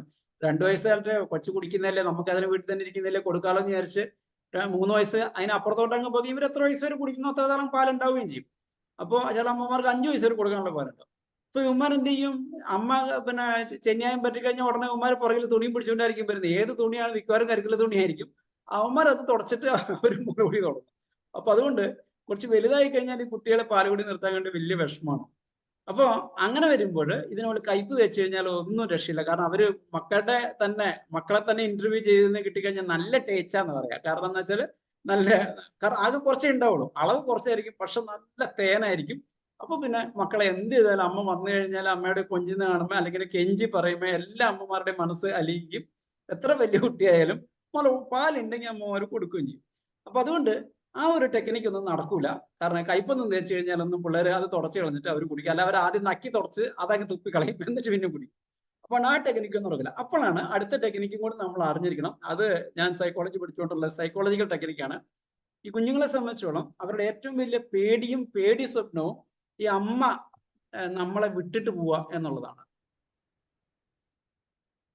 അപ്പൊ അമ്മ വിട്ടിട്ട് പോവുക എന്ന് പറഞ്ഞു കഴിഞ്ഞാല് കുഞ്ഞിനെ നമ്മൾ ഇനിയും മുല കുടിച്ചു കഴിഞ്ഞാൽ നിങ്ങളുടെ ഭാഗത്തിൽ എന്താ പറയുക, പാപ്പം കുടിക്കാന്നൊക്കെ നമ്മുടെ നാട്ടിൽ പറയുന്നത്, ഇനിയും ഇത് കുടിച്ചു കഴിഞ്ഞാൽ അമ്മ പിന്നെ ഇവിടുന്ന് പോകും, അല്ലെങ്കിൽ നിന്നെ അവിടെ അമ്മയുടെ വീട്ടിൽ കൊണ്ടുവന്നാക്കും എന്നൊക്കെ പറഞ്ഞിട്ട് നമ്മൾ ഭീഷണിപ്പെടുത്തുക. ഈ ഭീഷണിപ്പെടുത്തുക എന്ന് മാത്രമല്ല, ഇടയ്ക്ക് ചില സമയത്ത് പിന്നെ മുലകുടി തീരെ നിർത്താൻ പറ്റില്ല എന്നുള്ള ചില കുട്ടികൾ കൂടി കിടക്കുമ്പോൾ ഉറങ്ങണമെങ്കിൽ പിന്നെ ഇതില്ലാണ്ട് ഉറങ്ങൂല എന്നൊക്കെയുള്ള രീതി വരും. അപ്പൊ അങ്ങനെയൊക്കെ വരുമ്പോൾ ഒരു ടെക്നിക്ക് എന്താണെന്ന് വെച്ചാൽ, ഒരു ദിവസം ഏതെങ്കിലും ഗ്രാൻഡ് പാരൻസ് ഉണ്ടെങ്കിൽ അവര് ഈ ബാബന്റെ വേണ്ടിയിട്ട് ഉറക്കൊഴിയാൻ തയ്യാറാണ് എങ്കിൽ മാത്രമേ ഈ പണിയൊക്കെ നടക്കുകയുള്ളൂ. അങ്ങനെയാണെങ്കിൽ അമ്മ തൽക്കാലത്തിന് കുറച്ച് നേരത്തേനോ അല്ല കുറച്ച് മണിക്കൂറുകളോ 5-6 മണിക്കൂറുകളോ വീട്ടിൽ നിന്ന് മാറി നിൽക്കുക. ചില കുട്ടികളുണ്ട് അമ്മമാരെ കണ്ടു കഴിഞ്ഞാൽ ഫുൾ ടൈം ഇത് കുടിച്ചുകൊണ്ടിരിക്കണം എന്ന് തോന്നും.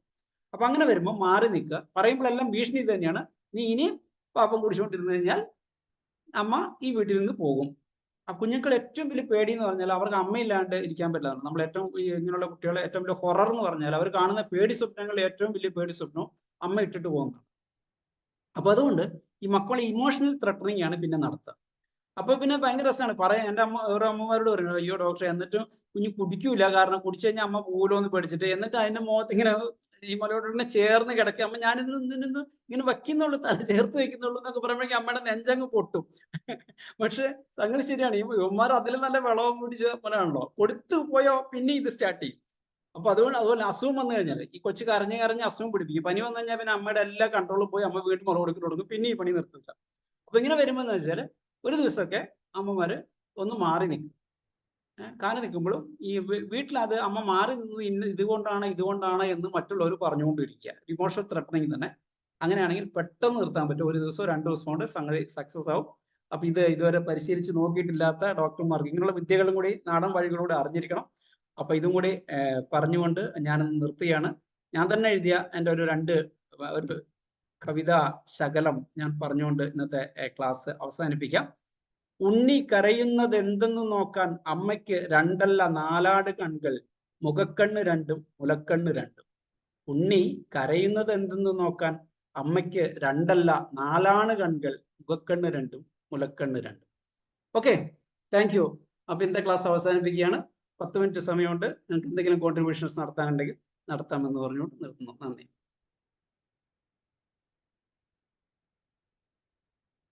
ഓക്കെ ഡോക്ടറെ, അതുപോലെ തന്നെ വളരെ മനോഹരമായ ക്ലാസ് ആയിരുന്നു.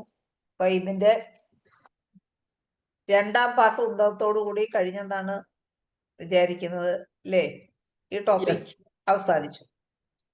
ഓക്കെ, അപ്പൊ ഇനി ഈ എന്താണ് ബ്രസ്റ്റ് മിൽക്കിനെ കുറിച്ചോ ഫീഡിങ്ങിനെ കുറിച്ചോ എന്തെങ്കിലും സംശയങ്ങൾ ഉണ്ടെങ്കിലോ അല്ലെങ്കിൽ കോൺട്രിബ്യൂഷൻസോ നമുക്കറിയാത്ത കാര്യങ്ങൾ ഉണ്ടാവുമല്ലോ. എന്നെക്കാൾ സീനിയേഴ്സ് ആൾക്കാർ ധാരാളം ഉണ്ടല്ലോ. തീർച്ചയായിട്ടും.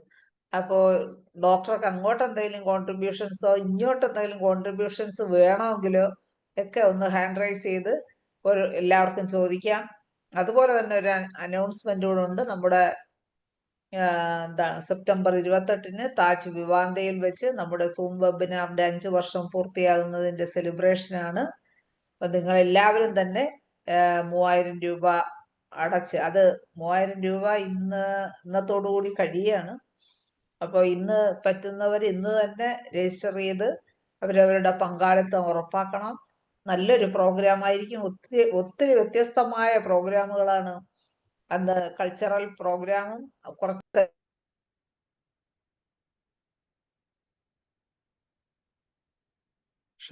ഓഡിയോ കേൾക്കുന്നില്ല എന്ന് തോന്നുന്നു. Agro homoeopathy, dental homoeopathy, veterinary homoeopathy, ഇതിനെക്കുറിച്ചെല്ലാം അവരുടെ എക്സ്പീരിയൻസ് അവർ ഷെയർ ചെയ്യുന്നുണ്ട്. അപ്പോൾ പിന്നെ അതുപോലെ തന്നെ സ്വദേശത്തെയും വിദേശത്തെയൊക്കെ ഒത്തിരി ഡോക്ടേഴ്സ് പങ്കെടുക്കുന്നുണ്ട്. കൾച്ചറൽ പ്രോഗ്രാംസ് ഉൾപ്പെടുത്തുന്നുണ്ട്. നല്ലൊരു പ്രോഗ്രാം ആയിരിക്കും നിങ്ങൾക്ക്. അപ്പോൾ എല്ലാവരും ഇന്ന് തന്നെ പൈസ അടച്ച് രജിസ്റ്റർ ചെയ്യുക. നാളെ മുതൽ എമൗണ്ട് കൂടിയാണ്, 3500 അപ്പോൾ അതുകൊണ്ട് ആരും മറക്കരുത്. പെട്ടെന്ന് തന്നെ എല്ലാവരും രജിസ്റ്റർ ചെയ്ത് അവരവരുടെ പാർട്ട് ഉറപ്പാക്കുക. ഓക്കെ, നമ്മുടെ ഡോക്ടർ സോയ ഇപ്പം ഹാൻഡ് റൈസ് ചെയ്തിട്ടുണ്ട്. ഡോക്ടറെ അൺമ്യൂട്ട് ചെയ്ത് സംസാരിച്ചോളൂ. Good evening sir. എനിക്കൊരു സംശയം, സാൽവിയ ഒഫീഷ്യൽസിനെ പറ്റി പറഞ്ഞേ, അത് ഒന്നുകൂടെ സാൽവിയ ഒന്ന്. അത് സാൽവിയ ഒഫീഷ്യനാലിസ് SALVIA. ആ. സാൽവിയ ഒഫീഷ്യനാലിസ് സ്കിൻ ടോണിക് ആണ്. അപ്പൊ നമ്മൾ പലർക്കും അങ്ങനെ ഒരു സ്കിൻ ടോണിക് ഉണ്ടെന്ന് അറിയില്ലാത്തത് കൊണ്ടാണ് ബോറിക്കകത്ത് പറഞ്ഞിട്ടുണ്ട്. സാൽവിയ ഒഫീഷ്യനാലിസ് വായിച്ചു നോക്കിയാൽ മതി. അപ്പൊ അത് പിന്നെ ഒരുവിധം സ്കിൻ ഡിസീസ് ഒക്കെ വന്നിട്ട് നിറം തിരിച്ചു വരാൻ പറ്റാത്ത കണ്ടീഷൻ അത്. അതുപോലെ നമ്മൾ ഈ സോറിയാസിസ്, വിറ്റ്ലിഗോ, അതുപോലെ തന്നെ എന്തെങ്കിലുമൊക്കെ ഡിസ്കളറേഷൻസ് വന്നിട്ടേ വിട്ടുമാറാതെ നിൽക്കുകയാണെന്ന് വിചാരിക്കുക. അങ്ങനെയുള്ള കണ്ടീഷനകത്ത് നമുക്ക് ബ്ലൈൻഡ് ആയിട്ട് ഇൻഡിക്കേറ്റർ മെഡിസിൻ കൊടുക്കാം. ഇൻഡിക്കേറ്റർ മെഡിസിൻ കൊടുത്തതിന് ശേഷം ഇന്റർകറന്റ് ആയിട്ട് ഇടയ്ക്ക് സമയത്ത് നമുക്കൊരു ടിഞ്ചർ കൊടുക്കണമെങ്കിൽ സാധാരണ നമ്മൾ ബ്ലഡ് പ്യൂരിഫയേഴ്സ് അല്ലേ കൊടുക്കുക. ബ്ലഡ് പ്യൂരിഫയേഴ്സ് നിങ്ങൾക്ക് അറിയാലോ, എച്ചിനേഷ്യ പോലുള്ള സാധനങ്ങളൊക്കെ നമ്മൾ ഈ കൊടുക്കാറുണ്ട്. സെറസീമിയ പറ്റുന്നതല്ല അങ്ങനെ? സെർസീനിയ പറ്റും. അതുപോലുള്ള കണ്ടീഷൻ ആണോ? ചിക്കൻ ബോക്സിനൊക്കെ നമ്മൾ കൊടുക്കുന്നതാണ്. ചിക്കൻ അതുപോലത്തെ ബോക്സിന് പാട് കണ്ടീഷൻസ് മാറ്റാൻ ആണോ പറ്റും. ഇതിനും? എങ്ങനെ? ഈ സെറസീമിയയുടെ ഇൻഡിക്കേഷൻ തന്നെയാണോ ഈ സാൽവിയയ്ക്കും വരിക? ഇതിനകത്ത് അങ്ങനെയല്ല. ഈ ഒരു നമ്മള് ഇതിനു വേണ്ടിയിട്ട് സ്കിൻ ഡിസീസ് വന്നു കഴിഞ്ഞാൽ സ്കിൻ ഡിസീസിനെ കറക്റ്റ് ചെയ്യാൻ വേണ്ടിയിട്ട് ഒരു ടോണിക് പോലെ നമ്മളിപ്പോ കുറെ തരം നമ്മുടെ ഹോമിയോപ്പതി ടോണിക്സ് ഉണ്ട് കേട്ടോ. അപ്പൊ ആ രീതിയിൽ ഒരു മെഡിസിന് എന്ന രീതിയിൽ കണക്കാക്കിയാൽ മതി. അങ്ങനെ പറഞ്ഞേ, പിന്നെ ബോർഗാൻ excites a tonic influence on the skin എന്നാ പറഞ്ഞത്. ടോണിക് ഇൻഫ്ലുവൻസ് നിങ്ങൾക്ക് അറിയാമല്ലോ, ആ സ്കിന്നിനെ ടോൺ ചെയ്യാനും അത് മാത്രമല്ല സ്കിന്നിന് ഒരു നറിഷ്മെന്റ് ആയിട്ട് കൊടുക്കാൻ പറ്റുന്ന ഒരു സാധനം എന്ന് പറഞ്ഞിട്ടുള്ളതാണ്. അങ്ങനെ വേറൊരു മെഡിസിനകത്ത് ബോർഗാനത് പറഞ്ഞിട്ടില്ലാത്തതുകൊണ്ടാണ് ഞാൻ പറഞ്ഞത്. പിന്നെ ബ്രഷ് മിൽക്കിനും കൊടുക്കാൻ പറ്റുന്നുണ്ടോ അത്? അല്ല, അത് ബ്രസ്റ്റ് മിൽക്കിന്റെ അല്ല, അത് ഞാൻ അല്ലാതെ പറഞ്ഞപ്പോൾ പറഞ്ഞതാണ്. ഓക്കെ.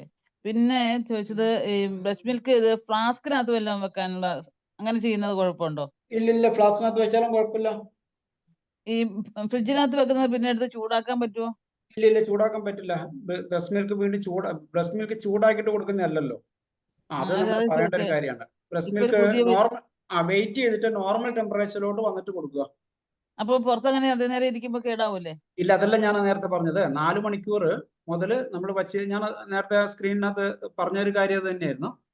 നമ്മള് പിന്നെ ബ്രസ്റ്റ് മിൽക്ക് 4 മണിക്കൂറൊക്കെ നമുക്ക് പുറമെ വെക്കുന്നതിന് നോർമൽ ടെമ്പറേച്ചർ വെച്ചാൽ തന്നെ ഒരു കുഴപ്പമില്ല. Okay, thank you. പലരും വന്ന് ചോദിക്കാറുണ്ട്, അപ്പൊ എനിക്ക് ഇതേപ്പറ്റി ഒരു ഐഡിയ ഇല്ലായിരുന്നു. അല്ല മാഡം, ഇപ്പൊ ഞാൻ എന്റെ ആദ്യ ഭാഗം കേട്ടില്ലേ? ഞാൻ ഏറ്റവും ആദ്യ ഭാഗം കേട്ടില്ല. ഞാൻ 10-5 മിനിറ്റ് കഴിഞ്ഞിട്ട്. ഇതിന്റെ നമ്മുടെ യൂട്യൂബിൽ ഇത് കിടപ്പുണ്ടോ? യൂട്യൂബില് വീണ്ടും ഇത് കേൾക്കാമല്ലോ. അപ്പൊ തീർച്ചയായിട്ടും സമയം കിട്ടുമ്പോൾ ഒന്നുകൂടി കേട്ടാൽ മതി. കേട്ടോ. Okay, thank you. ഈ ഡോക്ടറെ നമ്മുടെ അമ്പാടി അമ്മ ഹാൻഡ് റൈസ് ചെയ്തിട്ടുണ്ടായിരുന്നു. അൺമ്യൂട്ട് ചെയ്ത് സംസാരിക്കൂ മാഡം. അമ്പാടി അമ്മ. കേക്കാം മനോജെ. നല്ല അസല് ക്ലാസ് ആയിരുന്നു മനോജെ. നല്ല അനുഗ്രഹം എപ്പോഴും ഉള്ളതുകൊണ്ട് ഒരു കുഴപ്പമില്ല. എന്നെ ഇടയ്ക്കിടയ്ക്ക് വിളിച്ച് എനിക്ക് ഭയങ്കര സന്തോഷമാണ്. അമ്മ വിളിക്കുമ്പോൾ ഒരു ത്രില്ലാണ്. അസല് പ്രാക്ടിക്കലായിട്ട് ഇങ്ങനെ പറഞ്ഞുകൊണ്ടായിരുന്നതിന് വലിയ സന്തോഷം മോനെ. നല്ല ക്ലാസ് ആയിരുന്നു കേട്ടോ.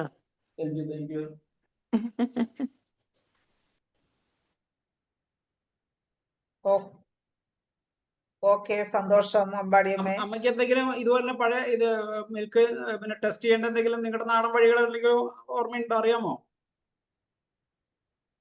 നിങ്ങളൊക്കെ ചെയ്തിരുന്ന ടെക്നിക്സ് എന്തെങ്കിലും? ബ്രസ്റ്റ് ഇല്ല, ഞാൻ സാധാരണ ഇങ്ങനെ പറയാറുണ്ട്, ഒരു 4 മണിക്കൂർ വരെ എടുത്തു വെക്കാന്ന് പറയാം. ഫ്രിഡ്ജിൽ വെക്കാൻ പറയുമ്പോഴേ അവരോട് ഞാൻ പറയും, കൊടുക്കുന്നതിന് ഒരു 4 മണിക്കൂർ മുമ്പ് അടുത്ത് വെളിയിൽ വെക്കാൻ പറയും. അതും അറിയുന്നുണ്ട്. ഈ പാല് അല്ല, അങ്ങനെ ഞാൻ നേരത്തെ പറഞ്ഞ പോലെ തന്നെ പിന്നെ അല്ലാതെ പാല് കേടായതാണോ, അങ്ങനെ ശുദ്ധത അറിയാൻ വേണ്ടിട്ട് എന്തെങ്കിലും ടെസ്റ്റുകൾ? അത് ഞാനും പറയാറുണ്ട്. കുട്ടികൾ ഇങ്ങനെ തൈര് പോലെ ഛർദ്ദിച്ചു എന്ന് പറയുമ്പോൾ ഞാൻ അവരോട് പറയും, ഒന്ന് പതുക്കെ ഒന്ന് സ്ക്വീസ് ചെയ്ത് ഒന്ന് കുടിച്ചു നോക്കാൻ പറയും. ഇതിന് വരാം. അതുപോലെ ചില കുട്ടികൾ പാല് കുടിക്കില്ല എന്ന് പറയുമ്പോൾ അവരോട് ഞാൻ പറയാറുണ്ട്, ഈ ഇങ്ങനെ ഒന്ന് ടേസ്റ്റ് ചെയ്യാൻ പറയാറുണ്ട്. അതിന് വല്ല പുളിപ്പുണ്ടെന്ന് പറയാം. അങ്ങനെ വരുമ്പോഴും ഞാൻ ലാട്രം ഫോസാ കൊടുക്കാറ്. മോൻ പറഞ്ഞാൽ ഇപ്പൊ കൽക്കരിയ ഫോസ് ഇപ്പഴാ ഓർത്ത്. അല്ല, അമ്മ പറയുന്ന അതേ പ്രിൻസിപ്പിൾ തന്നെ നമ്മൾ ആലോചിച്ചാൽ മതിന്നേ. ഇതിപ്പോ നമ്മൾ പലപ്പോഴും ഉണ്ടല്ലോ, ഇപ്പൊ നാട്രം ഫോസിന് എന്ത് തന്നെയാണ് ഈ അസിഡിറ്റി പുളിപ്പിക്കുന്ന ഒരു പ്രവണത ഉള്ളത് കൊണ്ടായിരിക്കും നാട്രം ഫോസ് അവിടെ വന്നത്. ഈ കാൽക്കരിയ ഫോസും അസിഡിറ്റിക്ക് ഉപയോഗിക്കുന്ന മെഡിസിൻ ആയതുകൊണ്ടാണ് അവിടെ ഇൻഡിക്കേറ്റ് ചെയ്യുന്നതെങ്കിൽ ഈ ആ. നാട്രം ഫോസ് അമ്മ പറയുമ്പോഴും ശരിയാകുന്നത് അതുകൊണ്ട് തന്നെയായിരിക്കും. ഇതിന്റെ ലോജിക്ക് ശരിയാണെങ്കിൽ ഉണ്ടല്ലോ നമുക്ക് പുതിയ മെഡിസിൻസ് കണ്ടെത്താന്നേ. ആ അതെ. Thank you. ഓക്കെ. ഓക്കെ, സന്തോഷം ബടിയമ്മേ. അടുത്തത് okay okay. Jayachandran doctor hand raise ചെയ്തിട്ടുണ്ട്. ഡോക്ടറെ അൺമ്യൂട്ട് ചെയ്ത് സംസാരിച്ചു.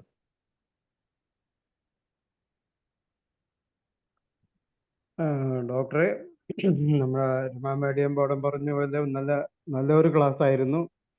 അത് പൊക്കി പറയുന്നതല്ല, ഡോക്ടറെ എല്ലാ ക്ലാസ്സുകളും മുടങ്ങാതെ കേൾക്കാൻ ആഗ്രഹിക്കുന്ന ഒരു നല്ലൊരു ക്ലാസ്സാണ് ഡോക്ടറുടെ എല്ലാം. പിന്നെ Thank you, sir. ഞാനിപ്പോൾ ചോദിക്കാൻ വന്ന, എൻ്റെ അടുത്ത് വരുന്ന ചില അമ്മമാർ വന്ന് പരാതി പറയാറുണ്ട്, കുട്ടി ഫീഡിങ് സമയത്ത് കുട്ടി പിന്നെ ബ്രസ്റ്റിൽ കടിക്കുന്നുണ്ട്, ഭയങ്കരമായിട്ട് കടിക്കുന്നുണ്ട്, അതുകൊണ്ട് ഫീഡ് ചെയ്യാൻ അവർക്ക് വലിയ പ്രയാസം തോന്നുന്നുണ്ട്, എന്നാൽ കൊടുക്കാതിരിക്കാനും തോന്നത്തില്ല എന്നൊക്കെ പറയുന്നുണ്ട്. അപ്പം ഞാൻ അവരെ സമാധാനപ്പെടുത്താൻ പറയുന്ന, കുട്ടിക്ക് ഈ പല്ല് മുളയ്ക്കുന്ന സമയത്ത് ഉള്ള വേദനയോ മോണയുടെ കഴപ്പോ വേദനയോ കൊണ്ട് കടിക്കുന്നതായിരിക്കും, അത് കാര്യമാക്കണ്ട, നിങ്ങൾ കഴിയുന്നിടത്തോളം സമയം കൊടുക്കുക എന്ന് ഞാൻ ഉപദേശിക്കാറുണ്ട്. ഇതല്ലാതെ മറ്റെന്തെങ്കിലും റീസൺ അതിനകത്ത് കാണുന്നുണ്ടോ?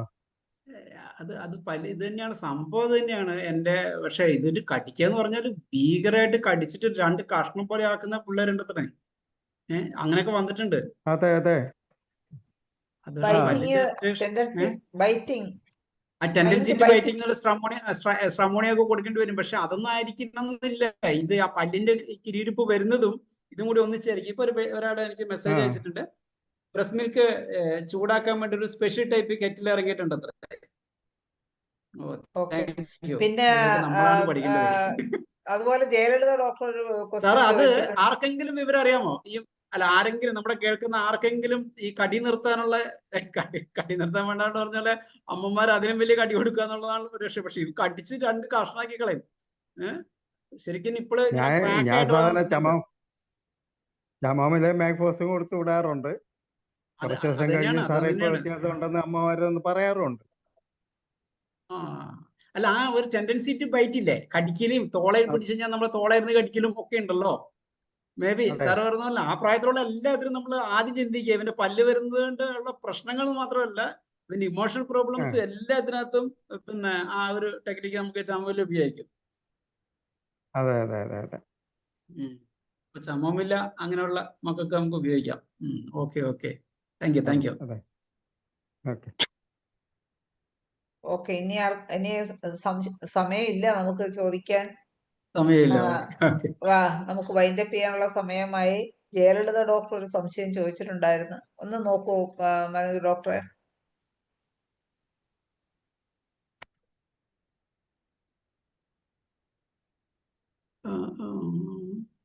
ജയലളിത ഡോക്ടർ ഫിഷ് കഴിച്ചാൽ പാലിന് സ്മെല്ല് വരുന്നുണ്ട്, അതിനെന്തെങ്കിലും ചെയ്യാൻ പറ്റുമെന്ന്. അതിന്റെ അടിയിൽ വേറെന്തൊരു, അല്ല അത് ഞാൻ പറഞ്ഞില്ലേ, ഫിഷ് കഴിച്ചാൽ അങ്ങനെ ഓരോന്ന് കഴിച്ചു കഴിഞ്ഞാൽ സ്മെല്ല് വ്യത്യാസം വരാൻ പാടില്ലല്ലോ. അത് അമ്മയുടെ പ്രശ്നമാണല്ലോ. അപ്പൊ അവിടെ നമ്മള് ഇതുപോലെ മെഡിസിൻ നോക്കണം. ഓക്കെ, അത് അല്ല, അതിന് മെഡിസിൻ ഉണ്ടാവും, നമുക്കത് കണ്ടുപിടിക്കണം. നോക്കി കണ്ടുപിടിക്കാം പോസിബിൾ മെഡിസിൻ ഏതായിരിക്കും. അതിനെന്താ, അതിന്റെ അടിയിൽ മൂക്ക് ഞെക്കിയാലും മതി എന്ന് എഴുതിയിരിക്കുന്നത് എന്താണ്? ജയലളിത മാഡം ഉണ്ടോ എന്ന് പറഞ്ഞുതരാമോ? എന്താ ചോദ്യം? വ്യക്തമായില്ല. ഫിഷ് കഴിച്ചാൽ പാലിന് സ്മെല്ല് ഉണ്ടാകാറുണ്ട്, മൂക്ക് ഞെക്കിയാൽ മതിയെന്ന്. ജയലളിത ഡോക്ടർ ഹാൻഡ് റൈസ് ചെയ്തിട്ടുണ്ട്. ഡോക്ടർ എളുപ്പം സംസാരിച്ചോളൂ, നമ്മളെ സമയം കഴിഞ്ഞ് 3 മിനിറ്റ് അധികമായി. അതുകൊണ്ട് പറയട്ടെ. ജയലളിത ഡോക്ടർ അൺമ്യൂട്ട് ചെയ്ത് സംസാരിച്ചോളൂ. അൺമ്യൂട്ട് ചെയ്യാൻ പറ്റുന്നില്ലേ? അൺമ്യൂട്ട് ചെയ്യ ഡോക്ടറെ. അൺമ്യൂട്ട് ചെയ്യാനുള്ള ഓപ്ഷൻ ഉണ്ട്, ഇട്ടിട്ടുണ്ട്. ഞാൻ പറഞ്ഞത് കുഞ്ഞുങ്ങള് കടിക്കുന്നു പറഞ്ഞല്ലോ, അന്നേരം അതാണ് പറഞ്ഞത്. പിന്നെ ഞാൻ പറഞ്ഞത് ഫിഷ് കഴിക്കുമ്പോൾ ഉള്ളതിന് സ്മെല്ലിന് വരും എന്നാണ് ഞാൻ പറഞ്ഞത്. ഫിഷ് കഴിച്ചാൽ അതുപോലെ സാറ് പറഞ്ഞ വെളുത്തുള്ളി കഴിച്ചു കഴിഞ്ഞാല് നമ്മുടെ സൾഫർ ഇത് വരില്ലേ, വരുന്നുണ്ട്. അത് ചാള ശരി ശരി. കഴിച്ചു കഴിയുമ്പോ അതിന് ഭയങ്കര സ്മെല്ല് ഉണ്ടാവും. അപ്പൊ ഈ കുട്ടികള് പാല് കുടിക്കില്ല. പാല് ചെമ്മീൻ, കുടിക്കില്ല. ചാള ഇതൊക്കെ കഴിച്ചു കഴിയുമ്പോ. ആ അപ്പൊ അവരോട് ആ അത് അവോയ്ഡ് ചെയ്യാൻ പറയാ കുറച്ച് നാളത്തേക്ക്. Okay yes okay. യെസ് പിന്നെ യെസ്. അവര് ശീലമായി കഴിയുമ്പോ അത് ആയിക്കോളും. എന്തായാലും ഡോക്ടറെ നല്ലൊരു സെഷൻ ആയിരുന്നു. ഡോക്ടറിന്റെ എല്ലാ ക്ലാസ്സുകളും ഞാൻ കേൾക്കാറുണ്ട്. Doctor of thank you. Signature കഴിഞ്ഞ പ്രാവശ്യം ഞാൻ ആദ്യം നടത്തിയപ്പോ കേട്ടായിരുന്നു. പിന്നെ സ്കിൻ ടോണിക് കഴിഞ്ഞ ക്ലാസ്സിൽ ഡീറ്റെയിൽഡ് ആയിട്ട് ഡോക്ടർ പറഞ്ഞതാണ്. ക്ലാസ് പറഞ്ഞതാണ്. ശ്രദ്ധിച്ചില്ലേന്നൊരു അത് സംശയം. ജയലളിത ഡോക്ടറെ നല്ലൊരു ക്ലാസ് എടുത്ത മനോജ് ഡോക്ടർക്കുള്ള നന്ദി കൂടി രേഖപ്പെടുത്തിയിട്ട്.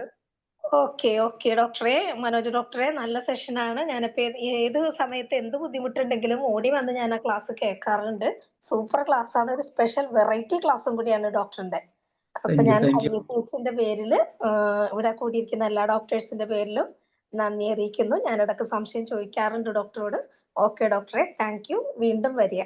Okay, thank you. Okay okay yes. Okay. ശരി ശരി. നന്ദി ഡോക്ടർ ജയലളിത. അപ്പോ നമുക്ക് ഇന്നത്തെ മലയാളം വെബിനാർ 1826 ദിവസത്തെ മലയാളം വെബിനാർ ഇവിടെ അവസാനിപ്പിക്കുകയാണ്. എല്ലാവർക്കും നന്ദിയും ശുഭരാത്രിയും നേർന്നുകൊണ്ട് നിർത്തുന്നു.